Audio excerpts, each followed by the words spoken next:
ข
Paimon coming in! Paimon!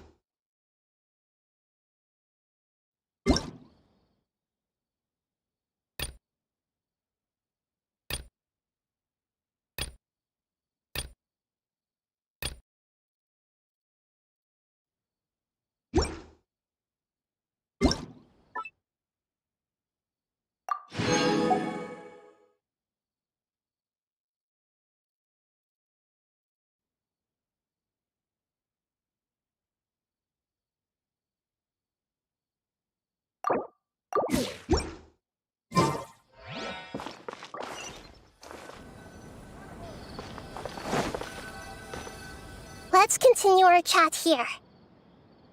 Okay, so do you have any ideas on how we can investigate the sages, Nahida? Actually, I've already done a little bit of work on that.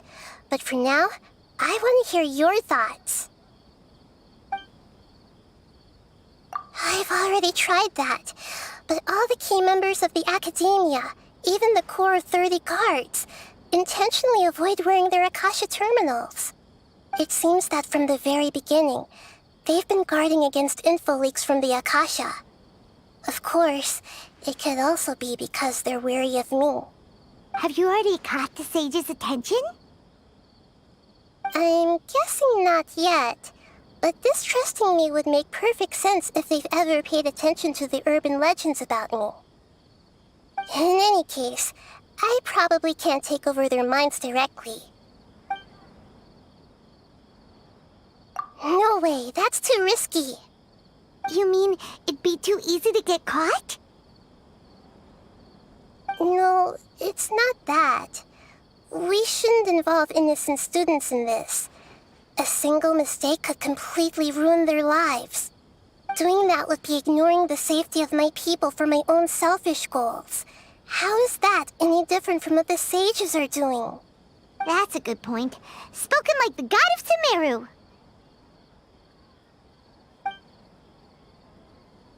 We're in the dark as of now. Since we still don't know anything about their goals, any rash move could tip them off and lead to terrible consequences. After all, every person in Sumeru City is one of their hostages. Are we really out of ideas? Nahida, you're super smart, so you already have something in mind, right? Don't keep us in suspense. Spill the beans already.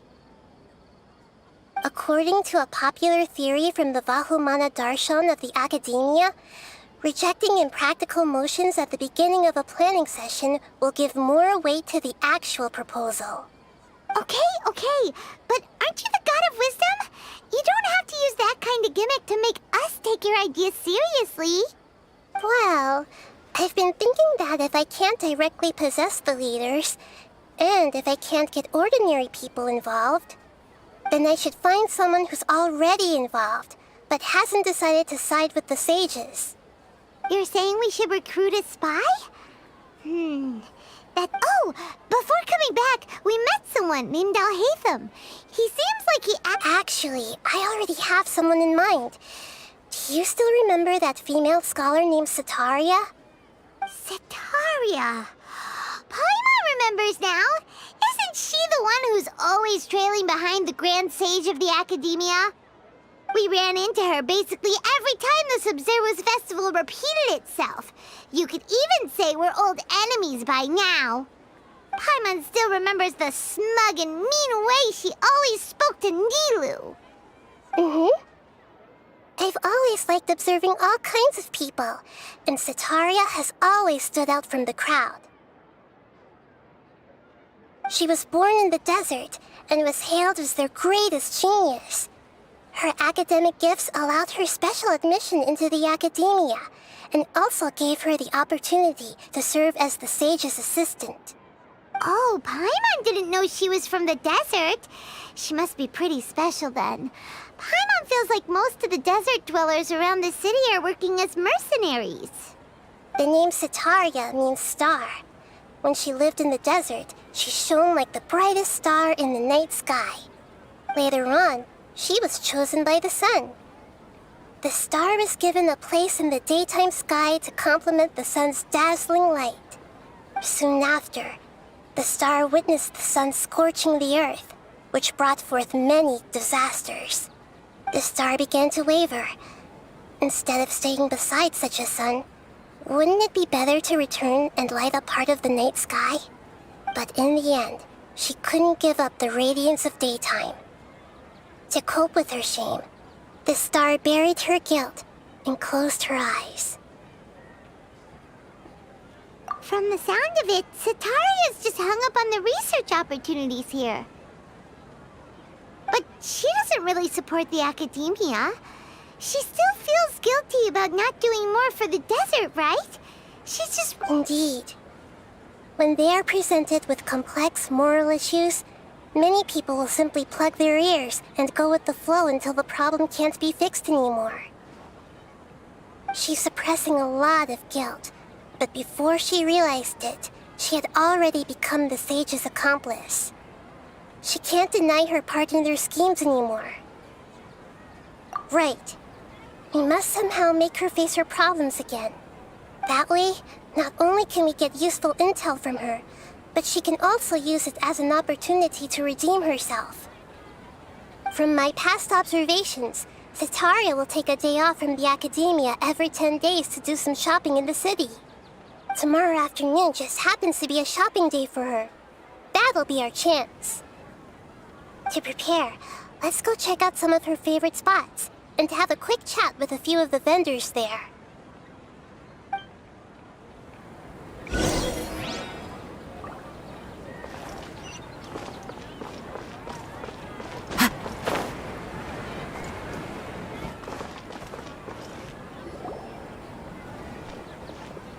This should be Sataria's favorite fortune-telling spot. So should we ask the fortune teller about Sataria? No, I already have enough information on Sataria. The most important thing now is for you to pay attention to the vendor's talking style and key characteristics. Talking style? My poor lost lambs. Have you become troubled over your fates? The divine voice of wisdom often echoes between mine ears. If thou be blessed today by the gods, I may be able to show you the way. Huh? Really? Nahida, you've been whispering things to her? Shh. My friend here has some doubts regarding his future. Can we get a fortune reading for him?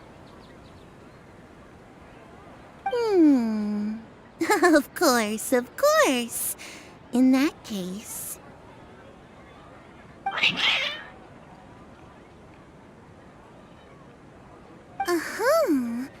It would seem that Harut and Marut are quite wary of you. Perhaps, at some time in the past, you have somehow offended the gods. Only mocking the god of Animo, questioning the lord of Geo's financial savviness, and brawling with the god of Electro. Do those count? Oh, nothing. Go on, pick an aspect for her to divine. Health prospects, no problem at all.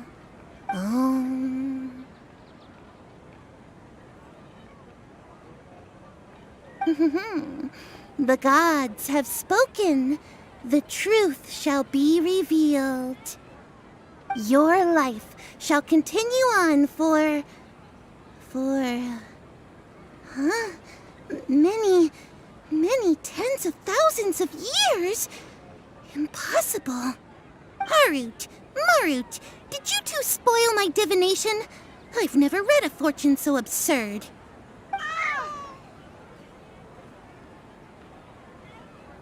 Actually, Paimon thinks this is probably the most accurate fortune-telling you've ever done. I admit that the orientation of today's celestial matrix is, suboptimal. As such, there will be no charge. Is that so? Well, that can't be helped. If you were to bring some food offerings for Harut and Marut on your next visit, perhaps they could help you reverse the wheels of fate.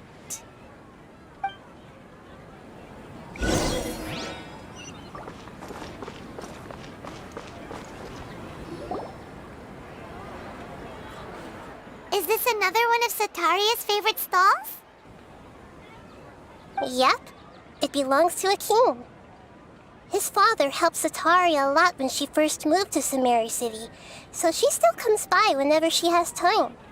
When I start talking with him, listen carefully to the details of our conversation. Ah, dear customers!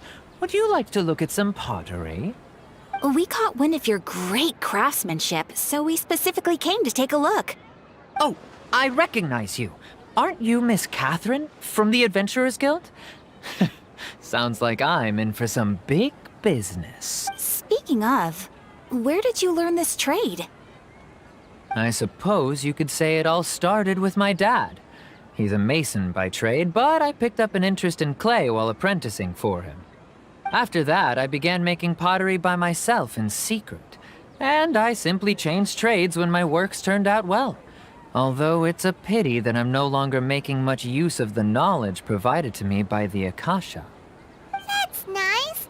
You're making a living doing something you love. So is your father still working as a mason? Oh no, not anymore. A few years back, he fell from a roof and broke his leg. Since he had already saved enough mora over all these years, he's just enjoying the retired life in Port Ormos nowadays. I see.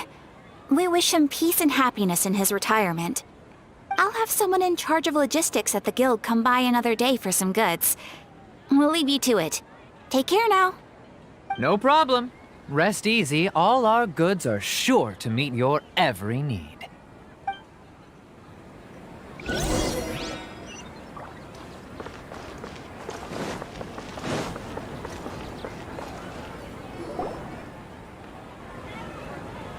This should be our final stop. Sitaria's always thinking of this restaurant when she's working at the academia. So she Nahida, you've really thought of everything. It's my duty to protect Sumeru's citizens, after all. Hi there. I feel like I've seen you down by the docks before. Huh? Sorry, I don't quite remember. If I recall, you were having a discussion with someone about shipbuilding at the time. Ah, that's right! I've always been really interested in feats of marine engineering. After all, I grew up in Liyue Harbor and spent my entire childhood staring at the ships going in and out of the port. I came to Sumeru to study, but failed to make it into the academia due to my lack of talent. But I'm still discussing all kinds of problems with different scholars, and I'm continuing to study and perform research from the restaurant's basement. I'm sure I'll get to the academia after their next round of exams. What an admirable spirit for learning. Amazing! Sure, but you'll find hardworking people wherever you go. So this restaurant has a basement as well? Huh. First I've heard of it. That's right. It's not usually open to patrons. Most of the time, employees use it for breaks or to hold private events. I see. Guess that makes sense. Well, good luck with your studies, Miss Chishan. Thank you so much. As long as I can make it into the academia as an official student, I'll be happy.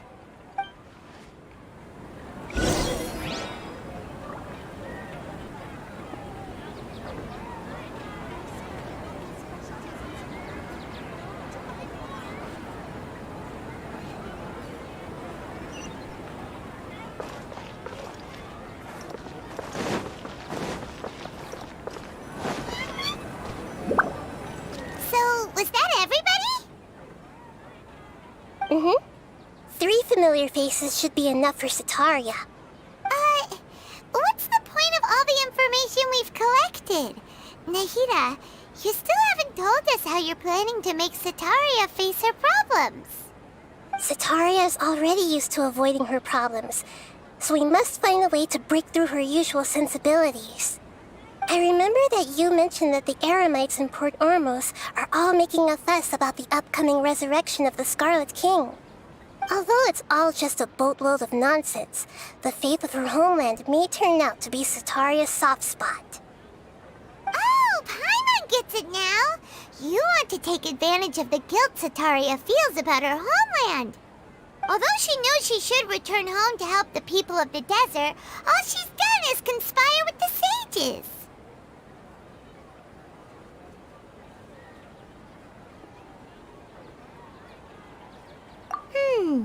So, how do we set that up? Well, the Scarlet King is long gone, and Sitaria is also too smart to fall for any simple tricks. If we simply engaged her under the guise of the Scarlet King's believers, she would definitely be wary of us, and we may not get anywhere. But if we were to borrow some of her close acquaintances to talk with her, her reaction would probably be very different. So, you mean you're going to possess those people we just talked to? Yep. Possess them through the Akasha, imply that they've already converted to the faith of the Scarlet King, and then convey our made-up will of the Scarlet King. As long as everything goes smoothly, we'll get through to Sitaria for sure. She'll never guess that we had anything to do with it. So that's how you're going to use all the info we collected on these people. It's so that you won't slip up and break form. Possessing them will only work if you can manage to pass off as them. Exactly. So, best Best of luck with impersonating them. Huh? Best of luck? But we don't know how to possess anyone. That's no problem at all. I'll just share all their senses with you once I've possessed them. As long as you're also wearing an Akasha terminal, the effect will basically be as if you've possessed them yourself. Huh. That is pretty convenient. But why does he have to do this? Can't you do it yourself? Although I've been observing humans for a while, I've never been good at imitating them. You're not wrong. It's always been painfully obvious whenever you try to pass as If it was at all possible, I would have preferred to leave these people alone. But seeing... Yeah, don't beat yourself up over it. We're only doing... Alright, then let's give it a go tomorrow afternoon.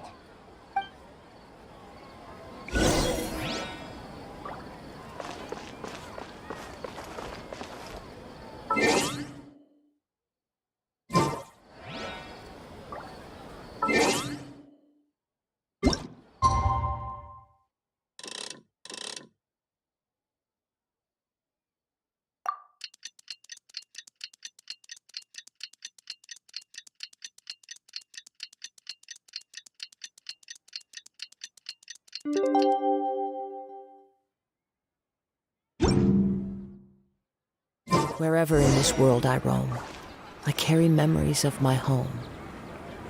This blade, it is the last link I have to the land of my birth.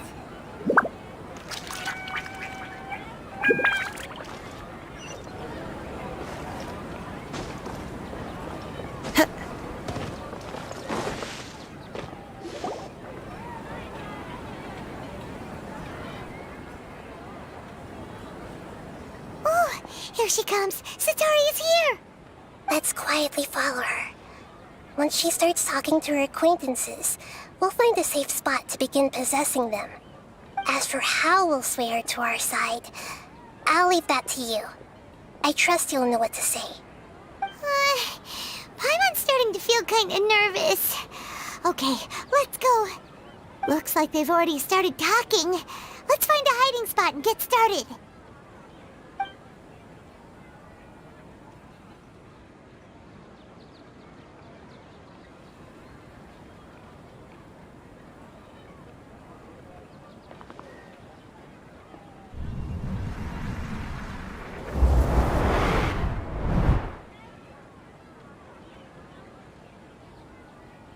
That's right. You really can't force anything when it comes to love.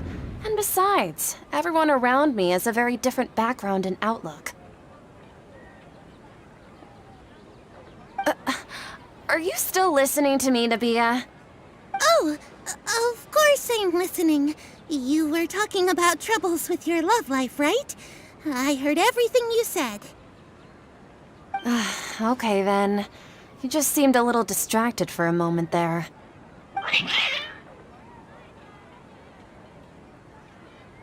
Strange. Your cats seem pretty worked up. Is something wrong? I always thought they were quiet, happy kitties. Oh, what are their names again? Are you sure? Those aren't ringing a bell for some reason. Well, actually they have many names. Which names I use depends on my mood. Huh, I see. I imagine that must be hard for the kitties, too. So, which fortune do you want me to read for you today? You must have come for another echo of the divine voice of wisdom. I'd like to get another reading on my love prospects, but to be perfectly honest with you, I feel like I've been a real mess recently. A mess? Well, could you do a reading on... I hear you. No problem at all. The gods will reveal the truth.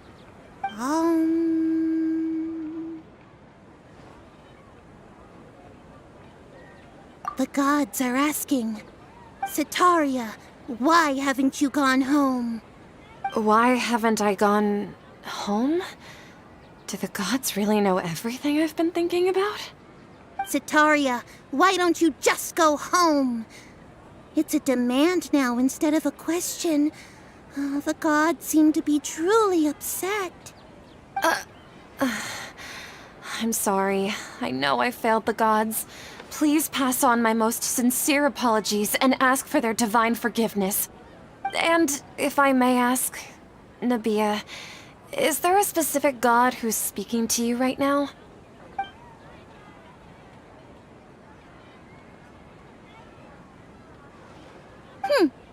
What an inconsiderate and naive question.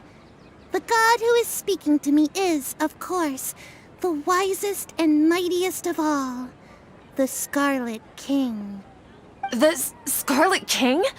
No wonder he would make such a demand of me. Oh, wait a second. The Scarlet King passed away a long time ago. Even though news of the Scarlet King's resurrection has been spreading like wildfire, it's all just a misinformation campaign from the Academia. How can the Scarlet King still exist in real life?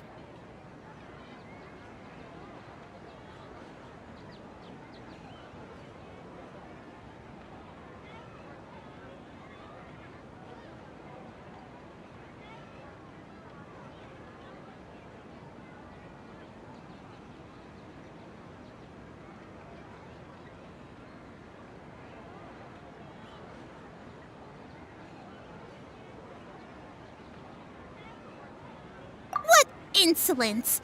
I am the Scarlet King's most loyal believer. Do you wish to refute his voice of wisdom? Oh, no. As a child of the desert, I am only reveling in his power upon learning that his divine glory has touched even this city. I will think very carefully about his demand of me. I'm sorry. I must go now. Wait!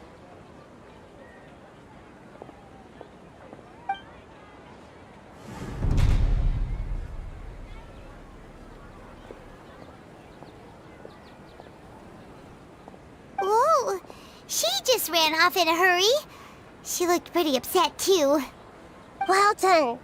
Sitaria didn't seem to suspect anything amiss. To have something she's been trying desperately to avoid show up out of nowhere and berate her, that must have shaken her to the core. Aw, Nahida, it seems like you understand human emotions really well after all. All I know are some abstract Harvard-taught theories. And in any case, my time with you has shown a lot of them to be utterly useless. I'm still trying to make sense of everything. Anyway, enough of that. Let's hurry and catch up to Sitaria. He's out of Keem's now, right on cue. Let's get ready to possess him right away!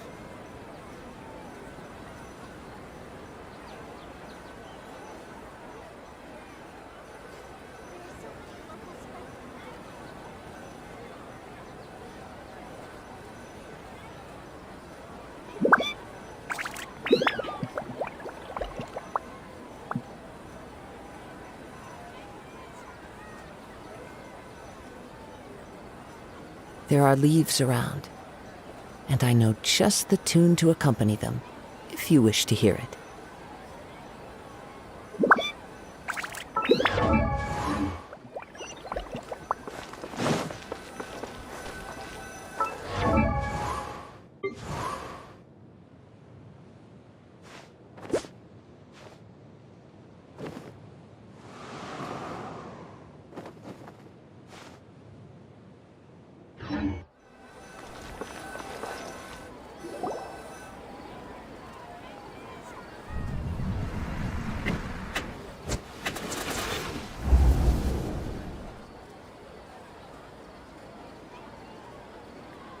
It's okay. I just got caught up in something.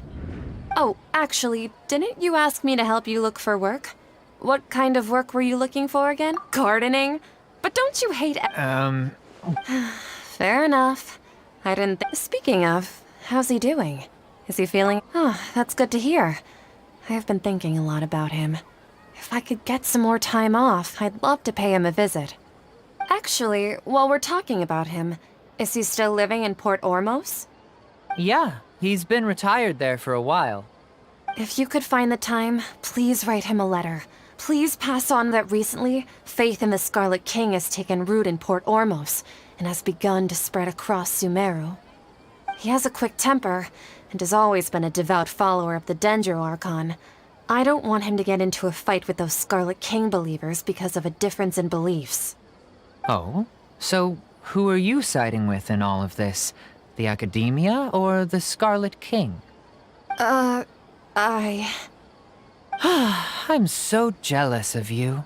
You were born a child of the desert. Yet you chose to betray the Scarlet King, and now you spend all your time with those crooks from the Academia. Akeem, you don't mean you've also become a believer of the Scarlet King? What's so strange about becoming a believer of the wise Scarlet King? In fact, aren't you the strange one? The one who still can't pick a side? Can't pick a side? Me? Whoa! Paimon had no idea you'd be so good at this. You really zeroed in on the issue and put it right in front of her. It might feel a bit overwhelming for Setaria. But once everything is over, I'll be sure to pay her a visit to her mind and explain everything.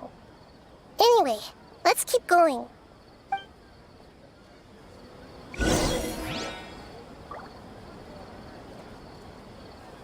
Come on! Setaria's already started talking with Shishan.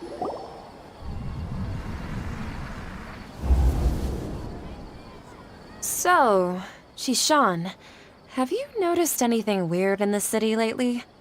Like, as if someone was trying to preach to you about... Oh, right. Speaking of strange things, I celebrated the Sub-Zerus festival so many times that I lost count. That was really weird. Wait, how could you be aware of that? That should be impossible. Nothing in the report indicated anything like that.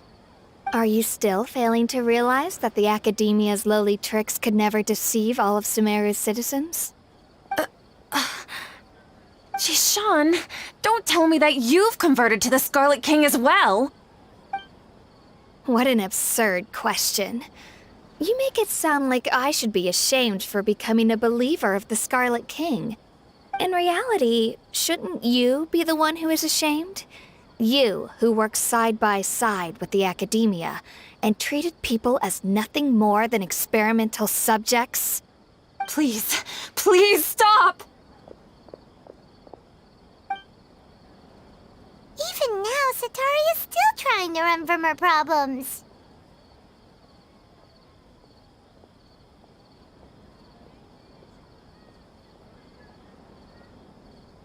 She can no longer justify everything to herself. Hey, she's trying to talk to the guards! This is the most important part of all. Quick, get ready. Mercenary, you're a member of the Corps of 30, correct? Please help me pass a message to the Matcha right away. The situation... Please, try to remain calm, miss. Tell me what's happening in the city. Heretics are infiltrating the city, and they've already converted many residents to their side. Heretics? What kind of heresy are you talking about? The Scarlet King! Many people I know have suddenly started believing in him, but he's long dead. It's impossible. Miss Setaria, nothing is impossible.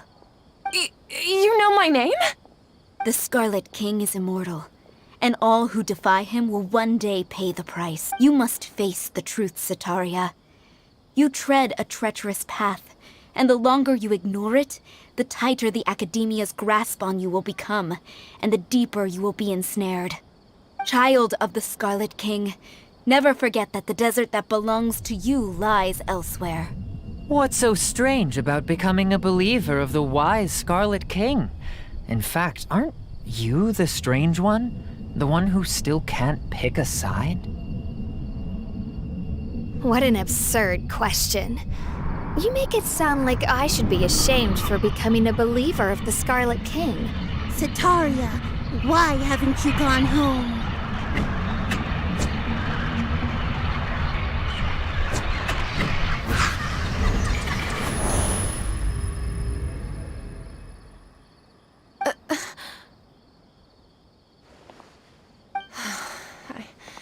I I've also been running from my guilt this whole time. Guilt over my part in the sage's plans, and from ignoring the letters from the children of my homeland. But no matter how much I may try to ignore or get rid of it, my guilt always— You won't necessarily lose your research opportunities by facing the truth. Besides, did you really want to conduct your research while carrying such heavy feelings of guilt? How do you know me so well? Are you truly just a believer of the Scarlet King? Or are you the god himself? That's not important. The important thing is to pass judgment on the academia and its sages, and to correct their mistakes. If you could provide some assistance in this matter, perhaps it could serve as a form of atonement. I've actually never believed in the gods, but I've always believed in serendipity. Your appearance must be a fated opportunity for me to get out of this wretched situation. Please tell me, what can I do for you? How much do you know about the sage's current activities? I was just one of the designers for the massed dream harvest scheme, which is what happened around the Sub-Zeru's festival. But I know very little about the full scope of the overall project. I'd assume that only staff with the highest clearance would have access to those confidential documents. I've just been working to meet the Grand Sage's specified requirements. However, there's something that's been really bothering me. I heard that a scholar who was previously expelled has returned to the city, and even the sages are still quite wary of him. To fight against the academia, we will need to figure out the nature and the purpose of their work. Is there a way for us to get access to the confidential documents you mentioned? It should be possible if we're willing to take some risks. After all, I'm an assistant to the Grand Sage, and I've been working on many tasks outside of the project. One thing, though, I won't be able to transfer the documents to you through the Akasha once I get my hands on them. The sages have always closely monitored all activities within the Akasha. Let me see.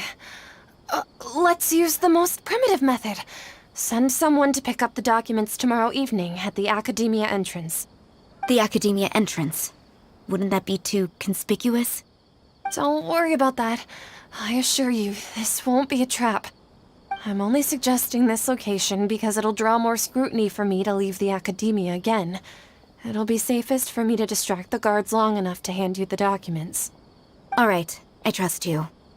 So, if I were to successfully complete this task, would it mean I've atoned for my wrongdoings? That'll depend on the judgment of the Dendro Archon. The Dendro Archon. That's right. Her people are the ones we have endangered. As the god of wisdom, she's also the one responsible for judging and guiding the scholars. Maybe it's time for me to find a god to believe in. Just as Nahida predicted, we've managed to bring Sataria to our side! The Traveler's execution was ingenious. He's the one who deserves all the praise. Well, now that we've made plans to meet again tomorrow evening, all we can do is pray for Sataria's mission to go off without a hitch. Pray? But if we're going to pray to the gods, aren't we just praying to you? God of wisdom and guardian of the scholars? No. The truth is the true guardian of scholars.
Catherine,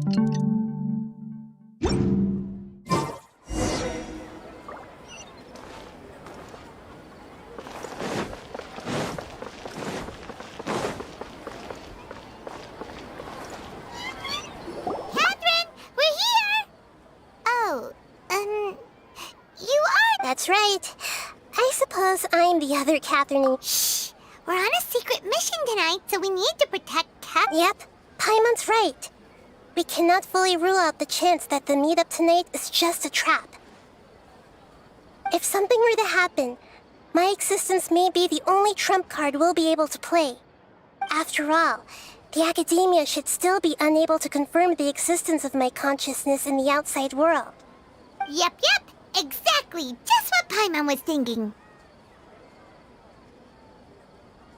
Anyway, enough about that. Let's just make sure to be on our guard. Off? What do you feel is off? It's the middle of the night. Of course it's quiet. You're not getting paranoid, are you? No, I think he's right. It really is a lot quieter than usual. If you look around, there seems to be fewer people on the streets. I'm not sure if this is the case for the entire city, though. Huh.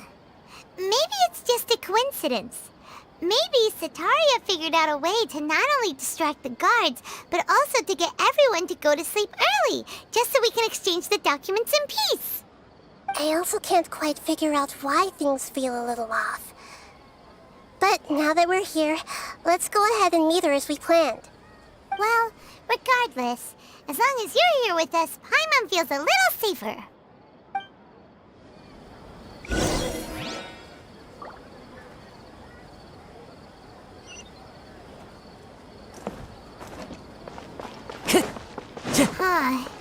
There really aren't many people out right now. Let's hope it'll be this quiet in front of the academia, and that Sataria managed to distract all the guards.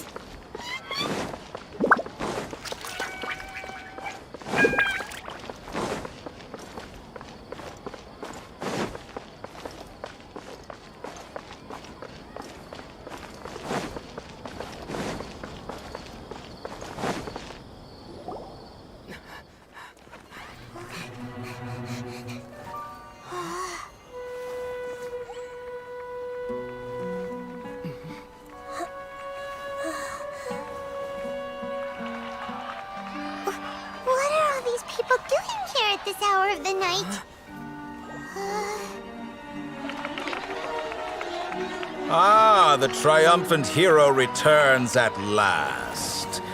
And to a rather spectacular welcome, even if I do say so myself. You're the outcast, expelled from the academia. Indeed I am. Although these days they tend to call me the Doctor.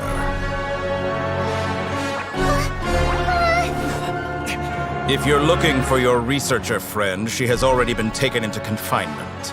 With some basic caution, she could have discovered the listening device on her person. Clearly, she lacks the degree of rigor expected of a true scholar.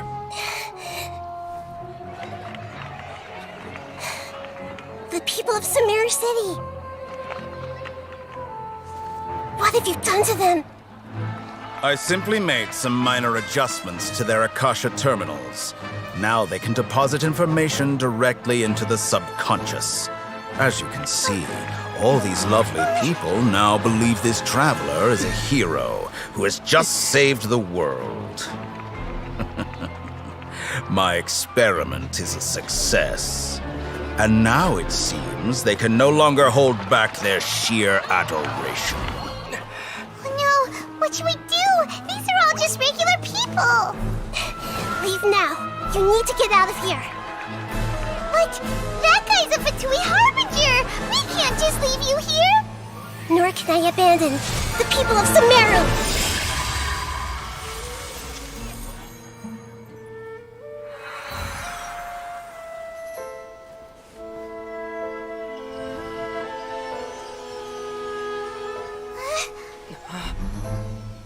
Don't worry. We'll meet again outside of the city.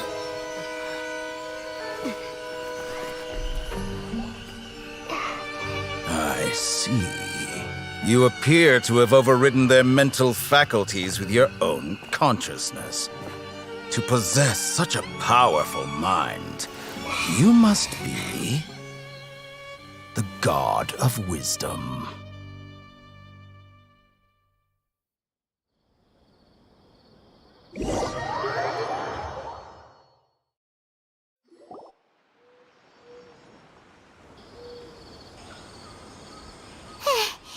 This should be far enough.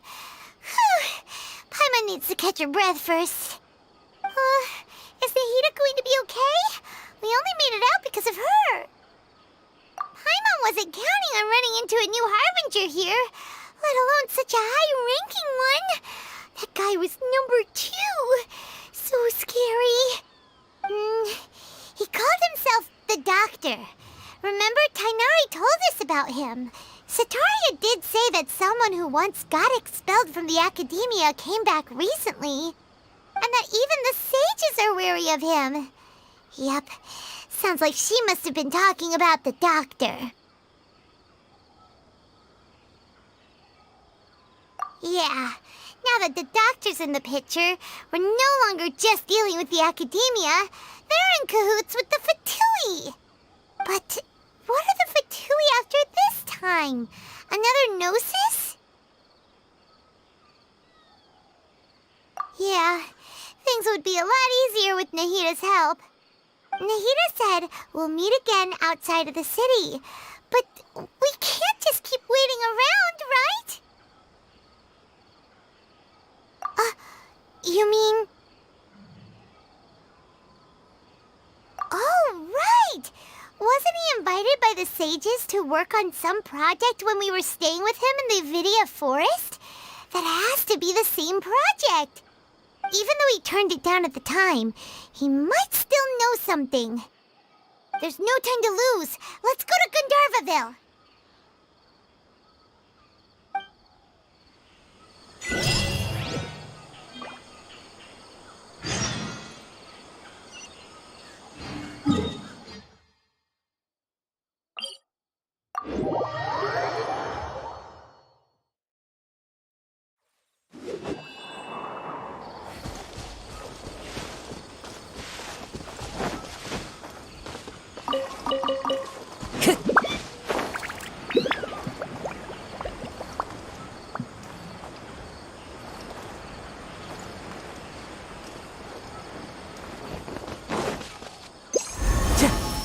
Time to go. I'm really born of ice and frost. The wind knows me. A faithful offering.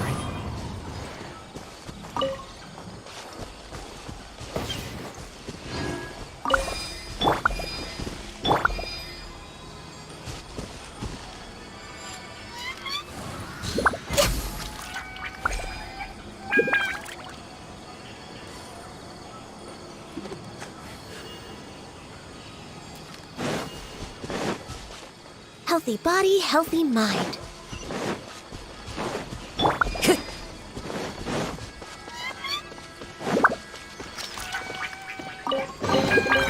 Who says there aren't benefits to a life of wandering? Time to go.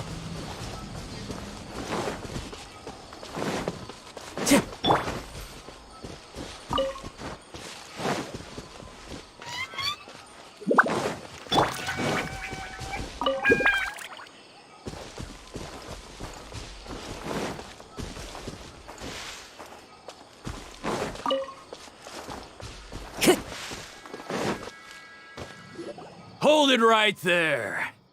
A blonde-haired traveler and a floating fairy.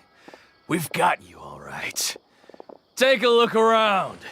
You've fallen right into our trap. Are you mercenaries from the Corps of 30? Did you come here to arrest us?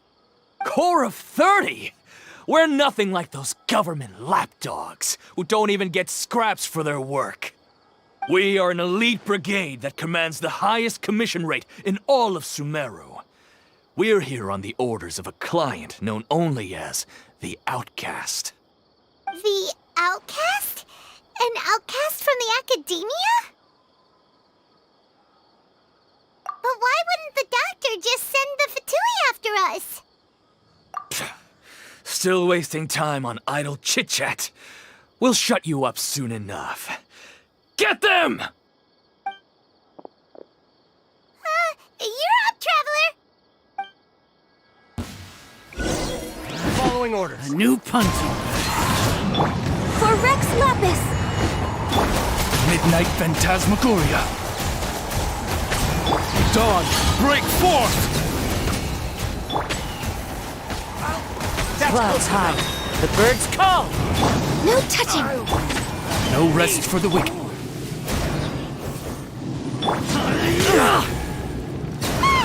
It isn't over yet! Here comes reinforcements!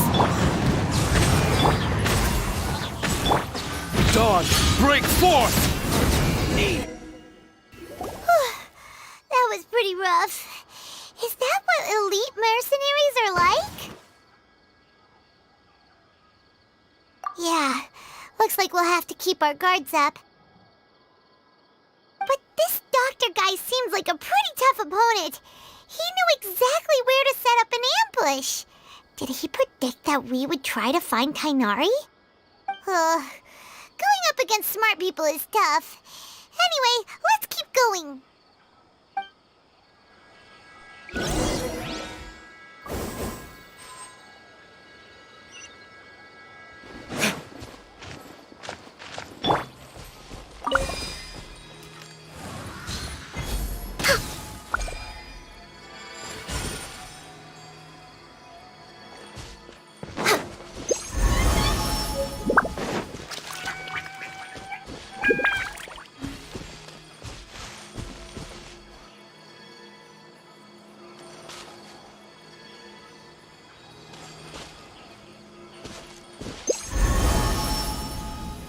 Next on the agenda.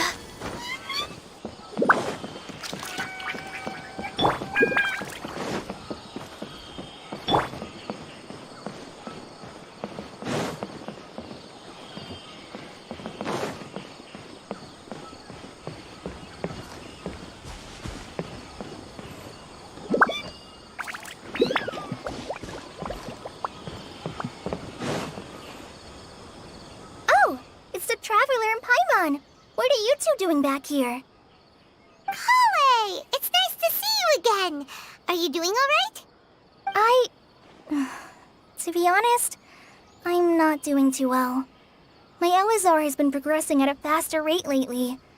I'm finding it harder to complete more intricate tasks. As a result, Master Tainari is taking me off the patrol schedule. He will only allow me to stay here and coordinate other people's tasks.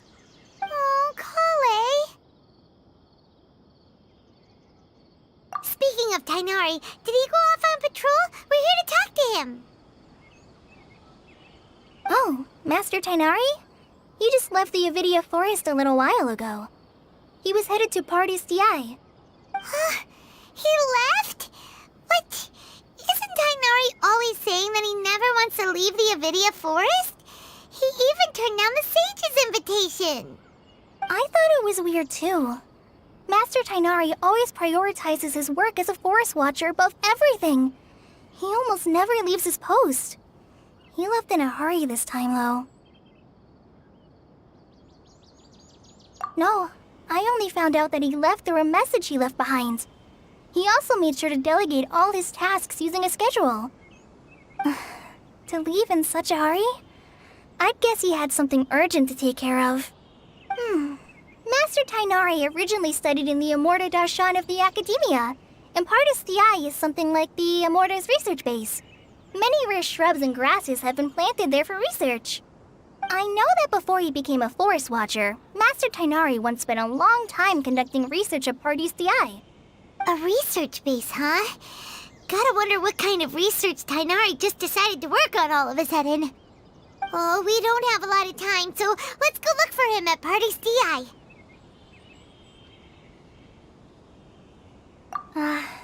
Don't worry. I'm fine. I'm used to living with Elazar by now. If you run into Master Tainari, please send him my regards.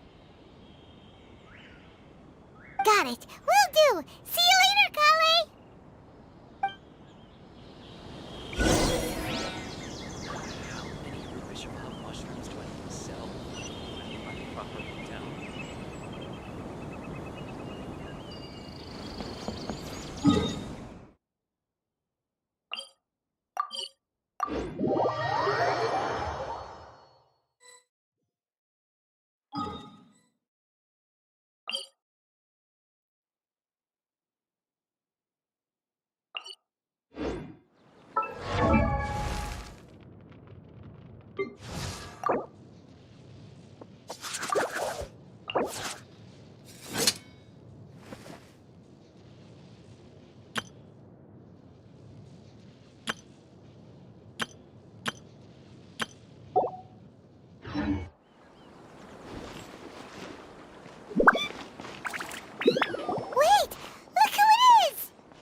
You're okay. We were so worried about you.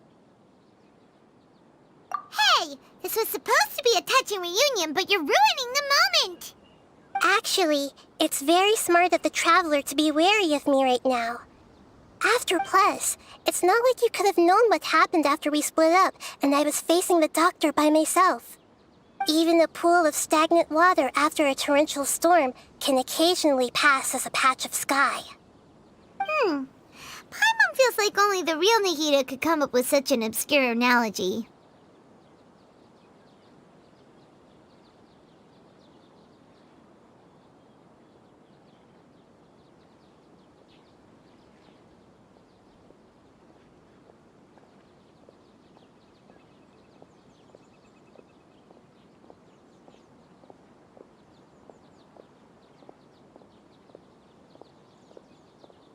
Huh?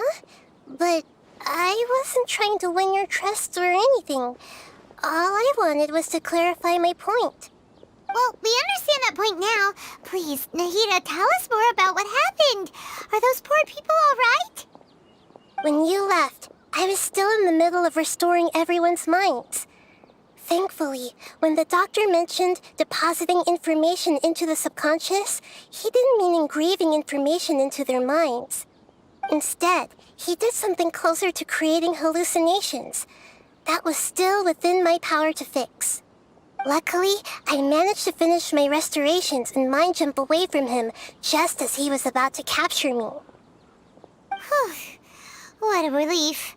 The doctor sure pulled out some hidden cards, but good thing we had Nahida with us. I wouldn't be relieved just yet. I gave away my true identity when I restored everyone's minds, which means we've lost another one of our trump cards. Also, the doctor is already an expert at modifying Akasha terminals. Maybe it's only a matter of time until he captures my consciousness inside the Akasha. Would that mean you'd no longer be able to jump between minds? Then how do we stop him? He's still at the Academia, so it's possible he already started messing with the Akasha. Ugh, it feels like he's toying with us. What a nasty piece of work. Plus, the doctor's combat ability alone is apparently enough to make him worthy of being number 2 of the Fatui. We shouldn't give up hope just yet. Let's try to find another way to attack this problem. Actually, Nahida, how did you know we were trying to get to Party's DI? Have you been waiting for us? Yes, I have. I can see the traveler's elemental energy, so I deduced your destination by looking at the direction you were moving in. You didn't come here for sightseeing, right? Did you find any leads? We're looking for a scholar we know. His name is Tainari, and the sages once tried to reach out to him. Why don't you come inside with us and see what we can find? Okay. Let's just hope we won't get him into trouble.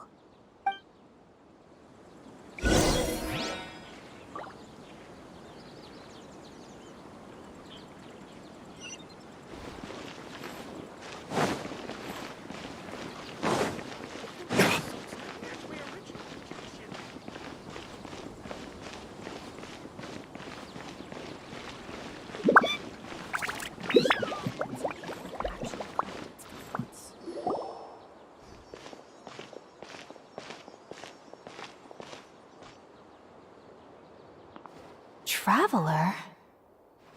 It is you! Ah, the voice! It's Hypatia! Ah, what a pleasant surprise! It's so nice to see the two of you again. Who's this? She's a scholar we met in the Avidia Forest. When we last saw each other, she was still training in the... what's it called? Satyavada life? Oh, I see. That's right, we're old friends. You've come at just the right time. Ever since I've come here, hardly anyone has even talked to me. Hypatia, you're way too excited about this. Actually, for you to leave the Avidia Forest means... you're not in training anymore? Wait, no. Did you already finish your training and reach Paripurna life? What do you think? My consciousness has already managed to make contact with the divine. You did it? Congratulations!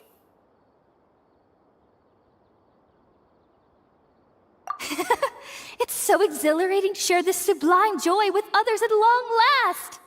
When my consciousness made contact with the gods. Ah, what a supreme and unparalleled experience that was! That sounds incredible!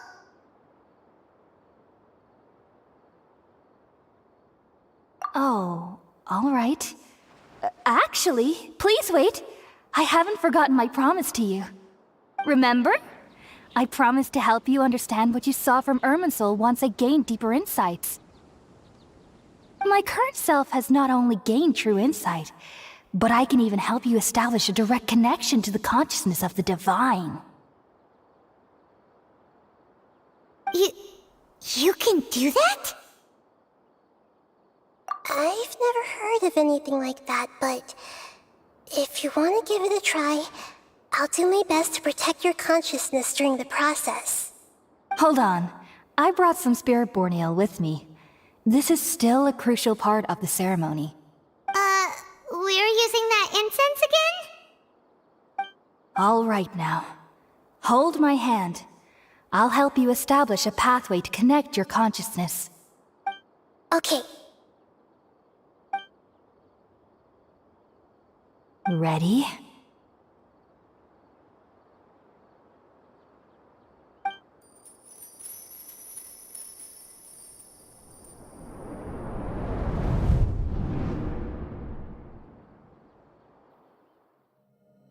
It took 3 betrayals for me to finally understand. The world is just an elaborate tapestry of lies. My fury will never be quelled. The first to betray me was a god. My creator. My mother. Valuing strength above all, she saw no worth in me and I was discarded. The second was a human. My family. My friend. Consumed by fear, he saw me as an abomination. The third was one exactly like me. A hope for the future. A fledgling barely out of the nest. Powerless before his mortality, he broke his promise to me. Humans, they can't be trusted. And the gods fill me with pure loathing. So I said good riddance. I denounce the world and laugh in its face. My chest will never again be defiled by worldly filth. I will scrub away every last trace of human emotion. Then it will be empty, a blank slate, and ready to receive a supreme gnosis, brimming with pure divinity.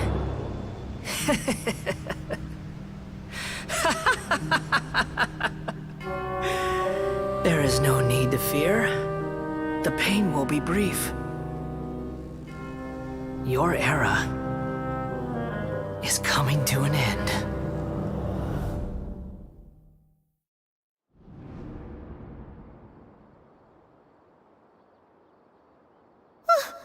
What was that?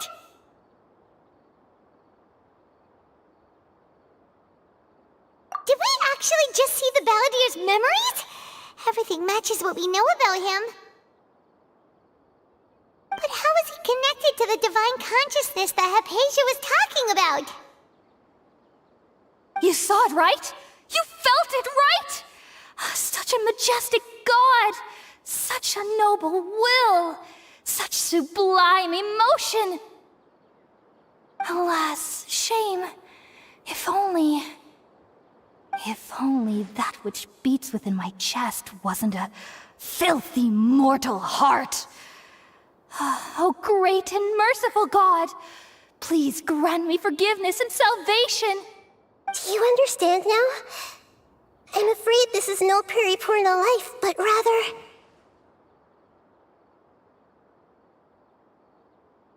Ah! You... Why are you so mean to me? Why is everyone hiding from me? I found divine wisdom. Shouldn't I receive praise and honor?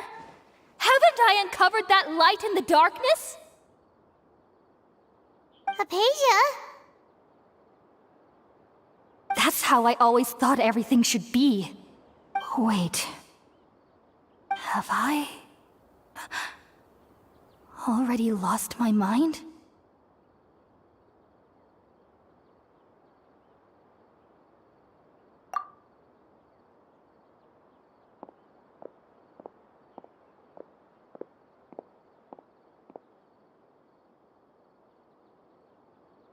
Wait, something isn't right.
different. You're back! Oh, the Traveler's back? Nahida was controlling your body for a while. It seemed like she jumped over to you as an emergency measure right before the Catherine puppet was destroyed. After that, Tainari heard the commotion and came over. He helped us defeat the mercenaries and then he ran with us all the way here. What? You swapped places? You mean your consciousness also went into Nahida's body? Wait, then where is Nahida's consciousness? Where is she now? I never imagined that an individual's consciousness could be transferred around like this. Had I not seen it with my own eyes, I would have never believed it. I don't think this can be achieved with current human technology.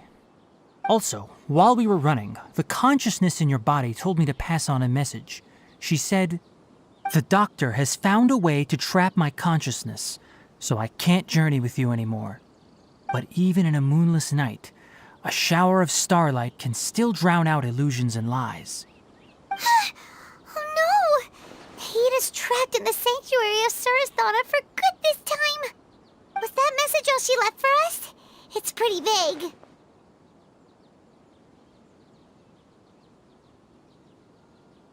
Oh, that makes sense! Since the doctor captured her, she won't be able to say anything without him knowing. She's being extra careful. Even in a moonless night, a shower of starlight can still drown out illusions and lies. Huh. Paimon knows the moon illusions and lies are from the alchemical divination at the Sub-Zero's festival. Didn't Nahida use a starlight analogy before? It had something to do with Sataria. Oh, that makes a lot of sense. Huh. Do you think Nahida was telling us to go find help in the desert? But she isn't with us anymore. Think we'll be okay? Paimon, you said Sanctuary of Surasthana. Does this mean that this Nahida you're talking about, the consciousness who was occupying the traveler's body, is the Dendro Archon? Your guess is correct, but the situation's a bit complicated, so it's really hard for us to explain right now. That's all right. A scholar's curiosity doesn't need to be appeased right away. As for the complicated nature of the situation, safe to say I have witnessed that for myself. I've spent some time with you, and it looks like the Dendro Archon's also on your side, so I trust you. Thank you, Tainari. Oh, actually, we came here to ask you a question. What do you know about the project that the sages have been working on? Ah, that. While I was indeed invited to join that project, the sages were always secretive about its scope and goals, so I eventually declined. All I know is that that project has something to do with the restoration of Irminsul. Huh? Did you see something when you were in Nahida's body? What? Do you have any evidence?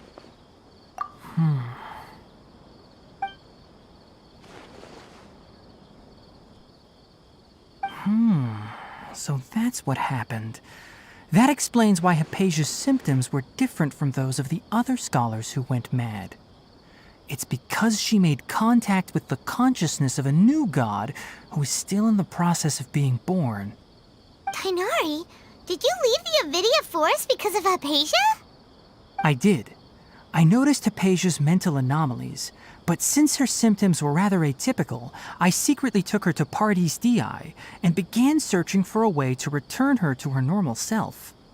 If I didn't take action, Hypatia would have already been taken by the Matra to the desert, doomed to a life of exile at Aru village. Now that you mention it, I knew the Academia has never thought particularly highly of Lesser Lord Kusanali, but I still didn't expect them to do something as arrogant as creating a new god. Looks like I made the right decision by not accepting their invitation. The Doctor and the Balladeer. We have 2 Fatui Harbingers in Sumeru. Sounds like we're in for a bad time. From your description, I don't think they've completed their project. There may still be room for us to intervene. But then, what is the connection between creating a new god and restoring Irminsul? Yeah, it feels like we're still nowhere close to figuring out the sage's goals. Right, we've pretty much gone over everything we need to know, so we should head out. How about you, Tainari? What are you going to do? I'll stay here for now. I still want to try a few more things to help Hypatia. If you're planning to go into the desert, start by heading for Caravan Rabat. That'll be your fastest route. Come find me here if there's anything else I can do to help. May the spirit of wisdom go with you. Thanks, Tainari. Hopefully Hypatia will feel better soon. We're off then.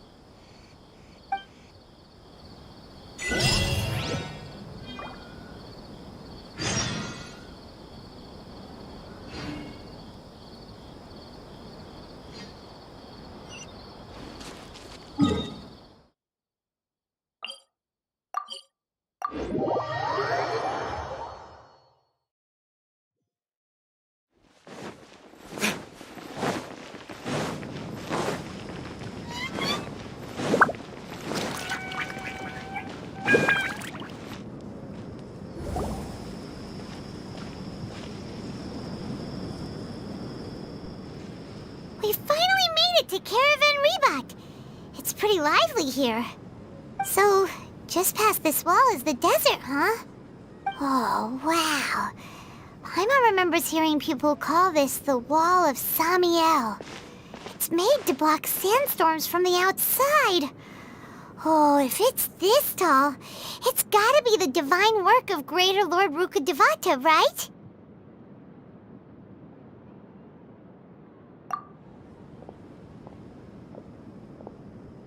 Enough gawking. Come on, follow me. Huh?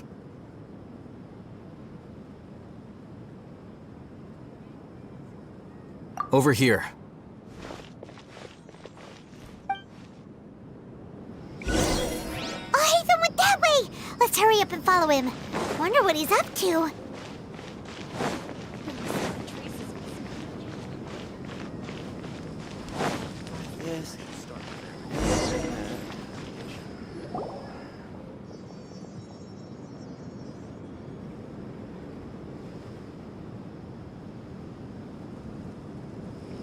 What the...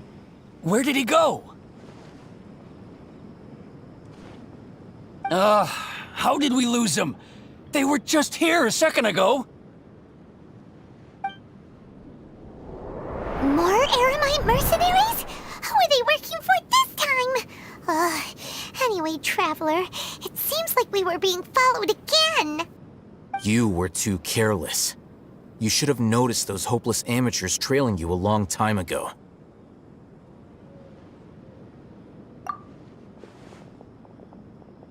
There's no need to thank me. I've never cared to keep track of personal favors. All I did was correct a mistake I happened to come across. It's a habit I developed at the academia.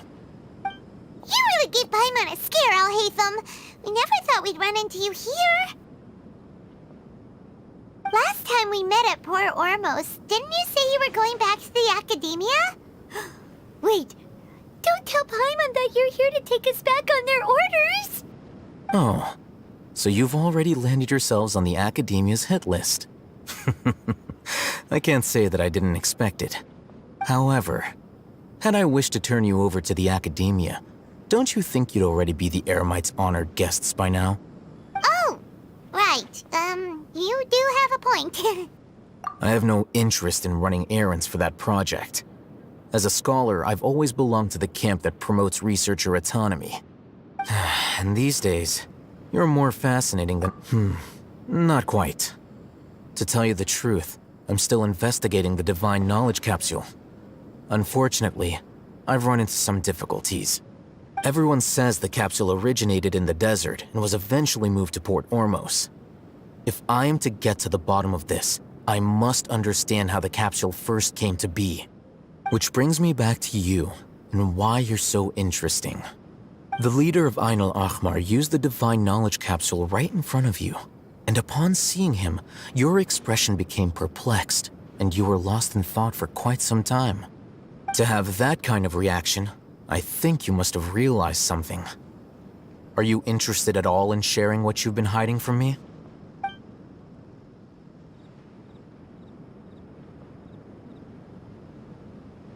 Al-Haytham, you really have a ridiculous eye for detail. What kind of person even notices or remembers stuff like that? So that's your answer. Well, I do work for the academia after all. So considering that, it is indeed wise to keep your cards close to your chest. But that does prove you do have some undisclosed information about the Divine Knowledge Capsule. Am I right? No matter. Rather than simply learning the answers from you, I'd still prefer to investigate on my own. Speaking of, you two are also headed to the desert? That's right! We have the same plan as you! But we don't really have any concrete goals at the moment. Then I'd suggest starting with Aru Village. It's the largest settlement in the desert, so it'll probably have more resources and intel than anywhere else. Well, would you like to head there together? It's always better to travel with someone you know. Let's go!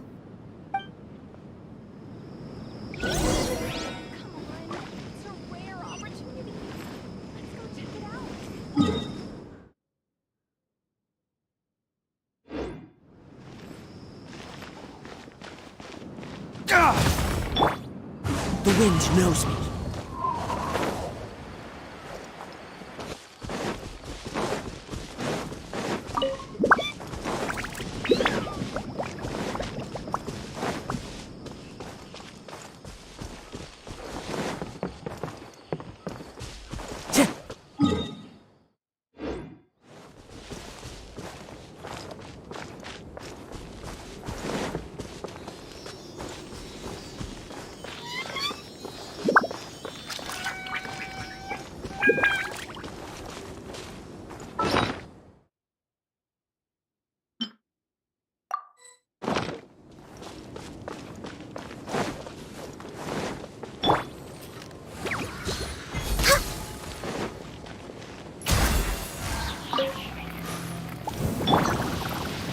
One with nature. By royal decree.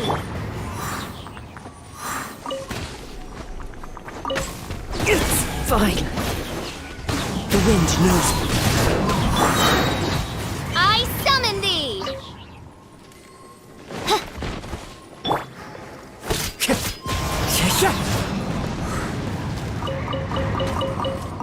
Of the jungle. Into the wind.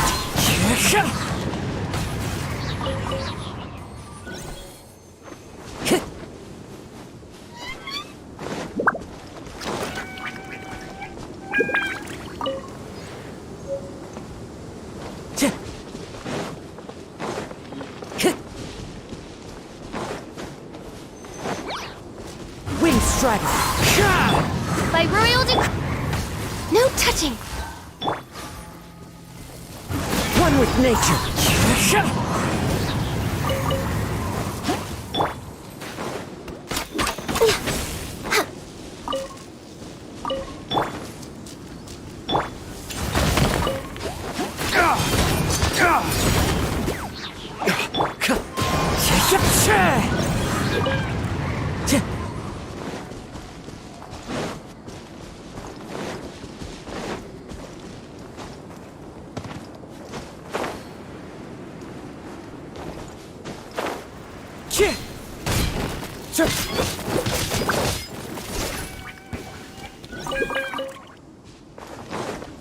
Time to go.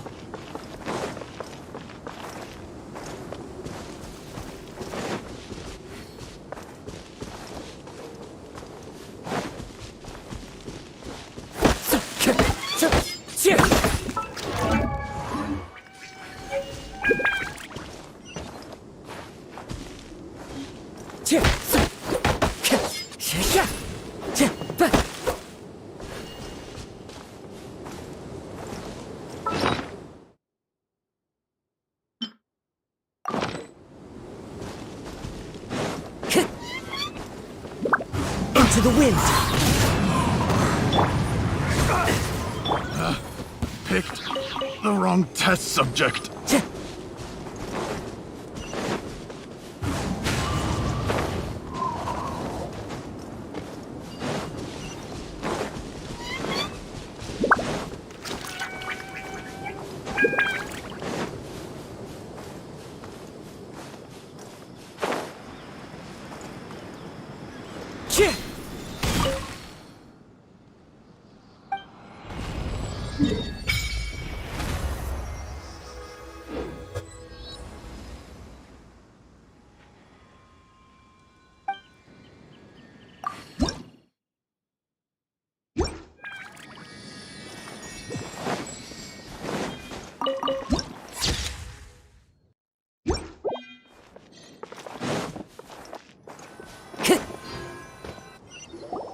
Before us lies Aru Village, the safe haven of the desert folk. Whoa, this landscape is really something else. What a cool place! Let's go check it out!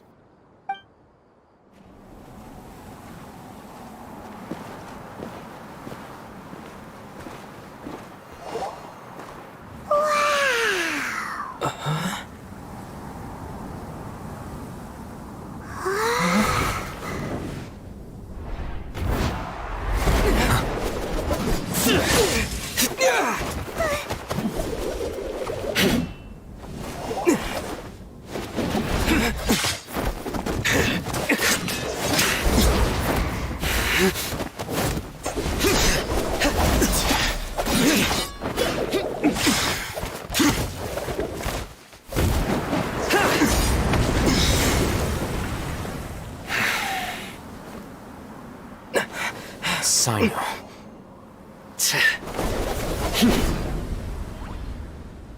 Unless my memory fails me, we have barely spoken 2 words to each other before now at the Academia.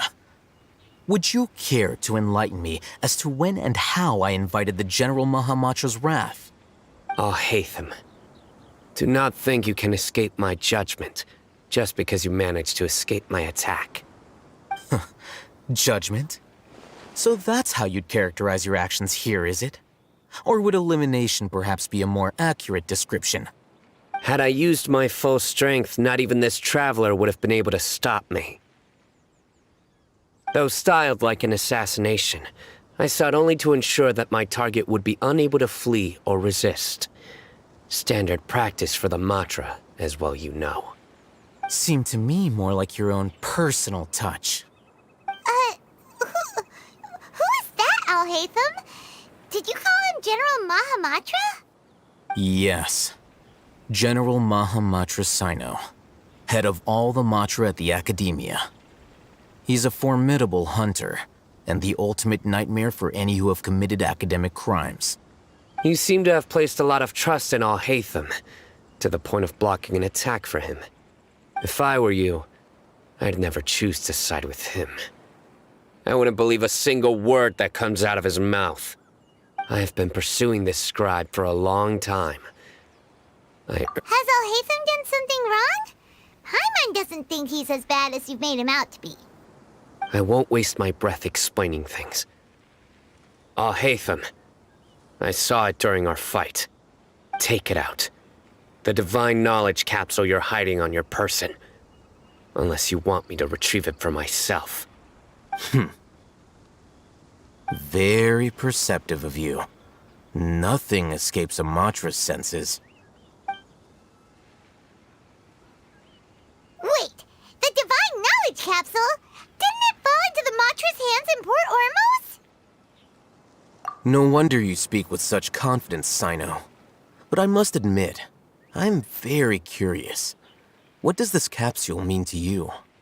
And why, as General Mahamatra of the Academia, are you all alone in the desert?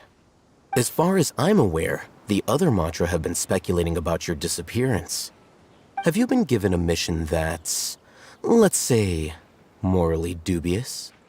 If I was the real target of your mission, what was stopping you from simply using your authority and resources to judge me within the walls of the Academia?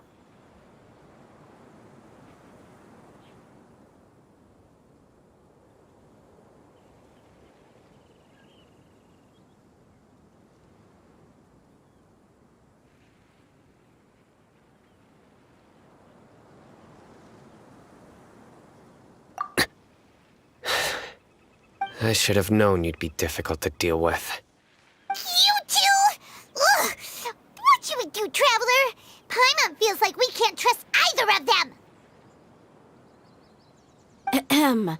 Well, look at you two, acting all tough and self-righteous over there. Wait, Dia?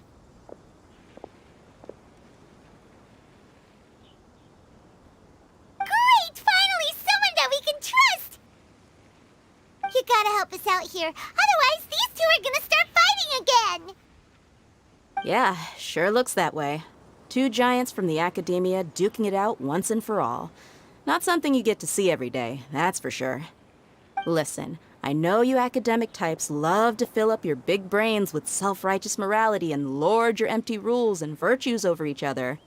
But how dare you bring your petty disputes into the safe haven of Aru Village? It seems like someone's gonna have to beat some sense into your thick skulls until you finally learn to respect these grounds.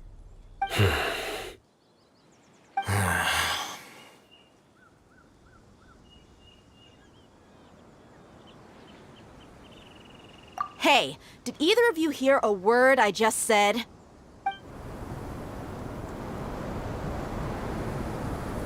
Whoa, what's going on? The wind's so strong! Is this a sandstorm? Paimon's gonna get blown away! Another sandstorm? What's up with these recently? Hey! All of you, over here, quickly! We have to take cover! Someone's calling for us! Oh, this wind is too strong! Let's get over there! That's sounded like Candace. Come on, you two. Jeez, are all of you academia folks such hard work? Move it! All right, stop yelling.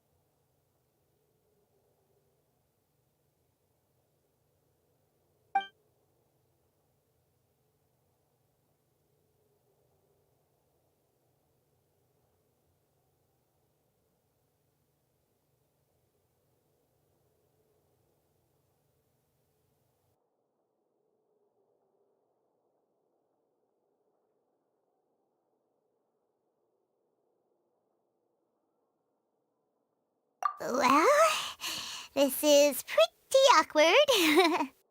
Hey, wanna play sardines with 3 people who wanna tear each other limb from limb? Sure, why not? Sounds fun. The air is so thick and heavy. Paimon can hardly keep floating anymore. My sincere apologies, everyone. This is the home of our village chief. I will have to ask you to make do with this small room until the sandstorm dies down. Please, let me introduce myself. I am Candace, protector of Aru village. Our savior has come at last! Nice to meet you, Candace. The name's Paimon. Thank you so much. There's no need to thank me. It's only right to help each other when the weather gets rough. Wow, she's so gentle and caring, like a nice older sister. Unlike those guys over there. All right. Now that we're all better acquainted, we should return to the topic at hand. As a guardian charged with the responsibility to protect my fellow villagers from harm, I was observing your conflict from afar, even before the sandstorm started. And now that you have set foot within our village itself, it is all the more my responsibility to make absolutely sure that you pose no threat whatsoever to us. So please, have an honest and sincere conversation with one another, and put your hostile feelings to rest. If anyone dares to start anything again while they are under this roof, I will not hesitate to send them out for some quality time with the creatures of the sandstorm. Oh, on second thought, Paimon may have misjudged Candace's character. And that goes for you too, Miss Dia. Do I make myself clear? All right, we got it, Candace. That's what I like to hear. So, which of you will begin? I was supposed to be a mediator, but I might have gotten a little too involved just now. Anyway, one of those two should probably start talking. Wait, that was you trying to be a mediator? I have nothing to hide, so there's no shame in explaining myself. While Al-Haytham wasn't wrong about the other Matra not knowing my whereabouts, it's not because I've been assigned a morally dubious mission. Rather, I've chosen to exile myself. Huh? Exile yourself? A little while ago, I discovered that there was data missing in the Academia's project planning and development files. What little they did report clearly did not match the project's actual progress. As General Mahamatra, I had the responsibility and authority to request an audit. However, to my surprise, the person responsible for the erroneous data was none other than Grand Sage Azar himself. I tried to investigate the issue myself before submitting a formal audit request, but I soon found that all leads and potential pieces of incriminating evidence were carefully concealed from me. I began to realize that they were cautious of me from the very beginning. Unsurprisingly, the Grand Sage rejected my audit request as soon as the submission reached his desk.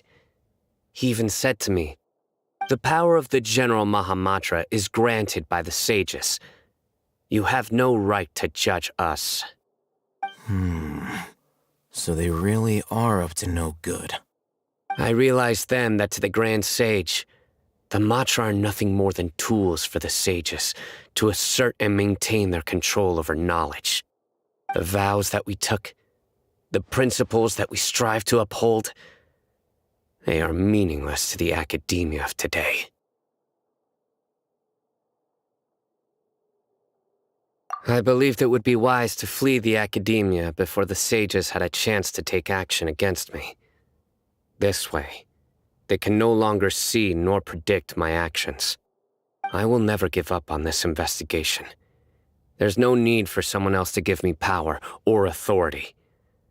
Once I find the truth, I will administer judgment by my own name. Sino seems to have the same goal as us. We're all investigating the sages. Plus, now that he's no longer the General Mahamatra, he somehow feels a lot less scary. Well, Sino, if that's your story, then why did you see Alhaitham as a target?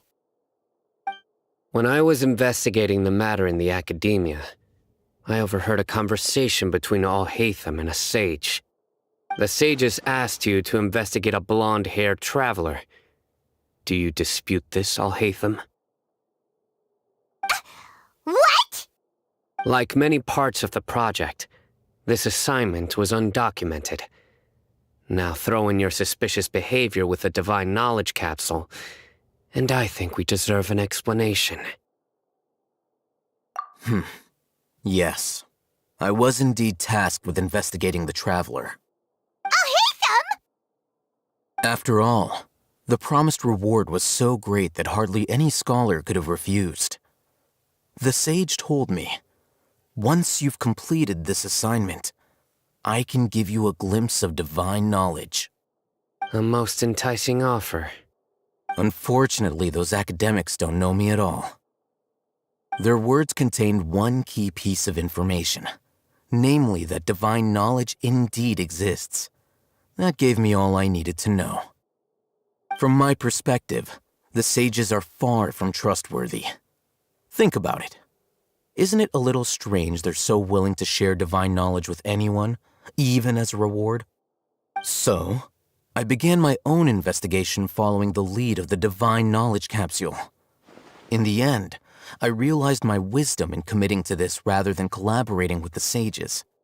Had I been less guarded, I probably would have ended up like that Ain al-Ahmar mercenary, incapable of remaining sane for long enough to hold a conversation. You mean that the sages originally planned to dispose of you? I'd already given up on the assignment by then. I only told the academia I was waiting in Port Ormos for you to appear so they wouldn't suspect anything. So it came as quite a surprise when I encountered my erstwhile target while investigating the Divine Knowledge Capsule. Criminals do love to talk about coincidences. Even though I ran into the Traveler by chance, I had no intention of providing assistance to the academia. Also, you should remember, you were the ones who decided to follow me and strike up a conversation after I left that tavern. That's true. Alhaitham helped us out at Caravan Rebat as well. Maybe he's telling the truth. I'm willing to apologize, if that's worth anything to you. I took the Divine Knowledge Capsule behind your back because I judged its existence to be a significant risk. After all, curiosity often proves to be the most dangerous thing in this land. You should be well aware, Scribe Alhaitham, that curiosity can also lead you to danger and suspicion. Answer me this. Did the sages share any information about their project with you? Have I not made myself clear? You and I are both distrusted by the academia. Do you really think they would tell me anything? Fine. Although you haven't completely proven your innocence, I won't regard you as an enemy, for now. As you wish. Good. I'm glad to see you two clearing up your misunderstandings. And now you, Dia. I believe it's your turn. Oh, sorry. Whatever the boys were talking about must have been so boring that I spaced out. My situation is pretty straightforward. My employer, Dunyarzad of the Homayani family, is friends with the Traveler and is currently recovering from her illness at home. I had nothing going on, so I decided to return to our village for a visit. I was actually looking forward to a pretty exciting time getting back together with everyone here. But then I saw these two random guys in the middle of a pointless argument. It ticked me off, and things went downhill from there. Is that all? Well, I will admit that definitely sounds like your style.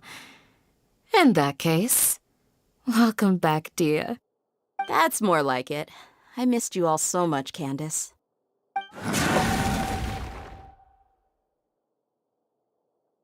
Whoa! What was that sound? No need to worry. Now that you're no longer at each other's throats, please make yourselves at home. I'll take a quick trip outside to clear out some of those creatures in the sandstorm. Creatures? In the sandstorm? Are you sure you don't want some backup? Fighting in a sandstorm is not for the faint-hearted. Anyone without extensive training in these conditions is at a disadvantage. You needn't worry. Yeah, just leave him to Candace. Don't worry, she's as tough as they come.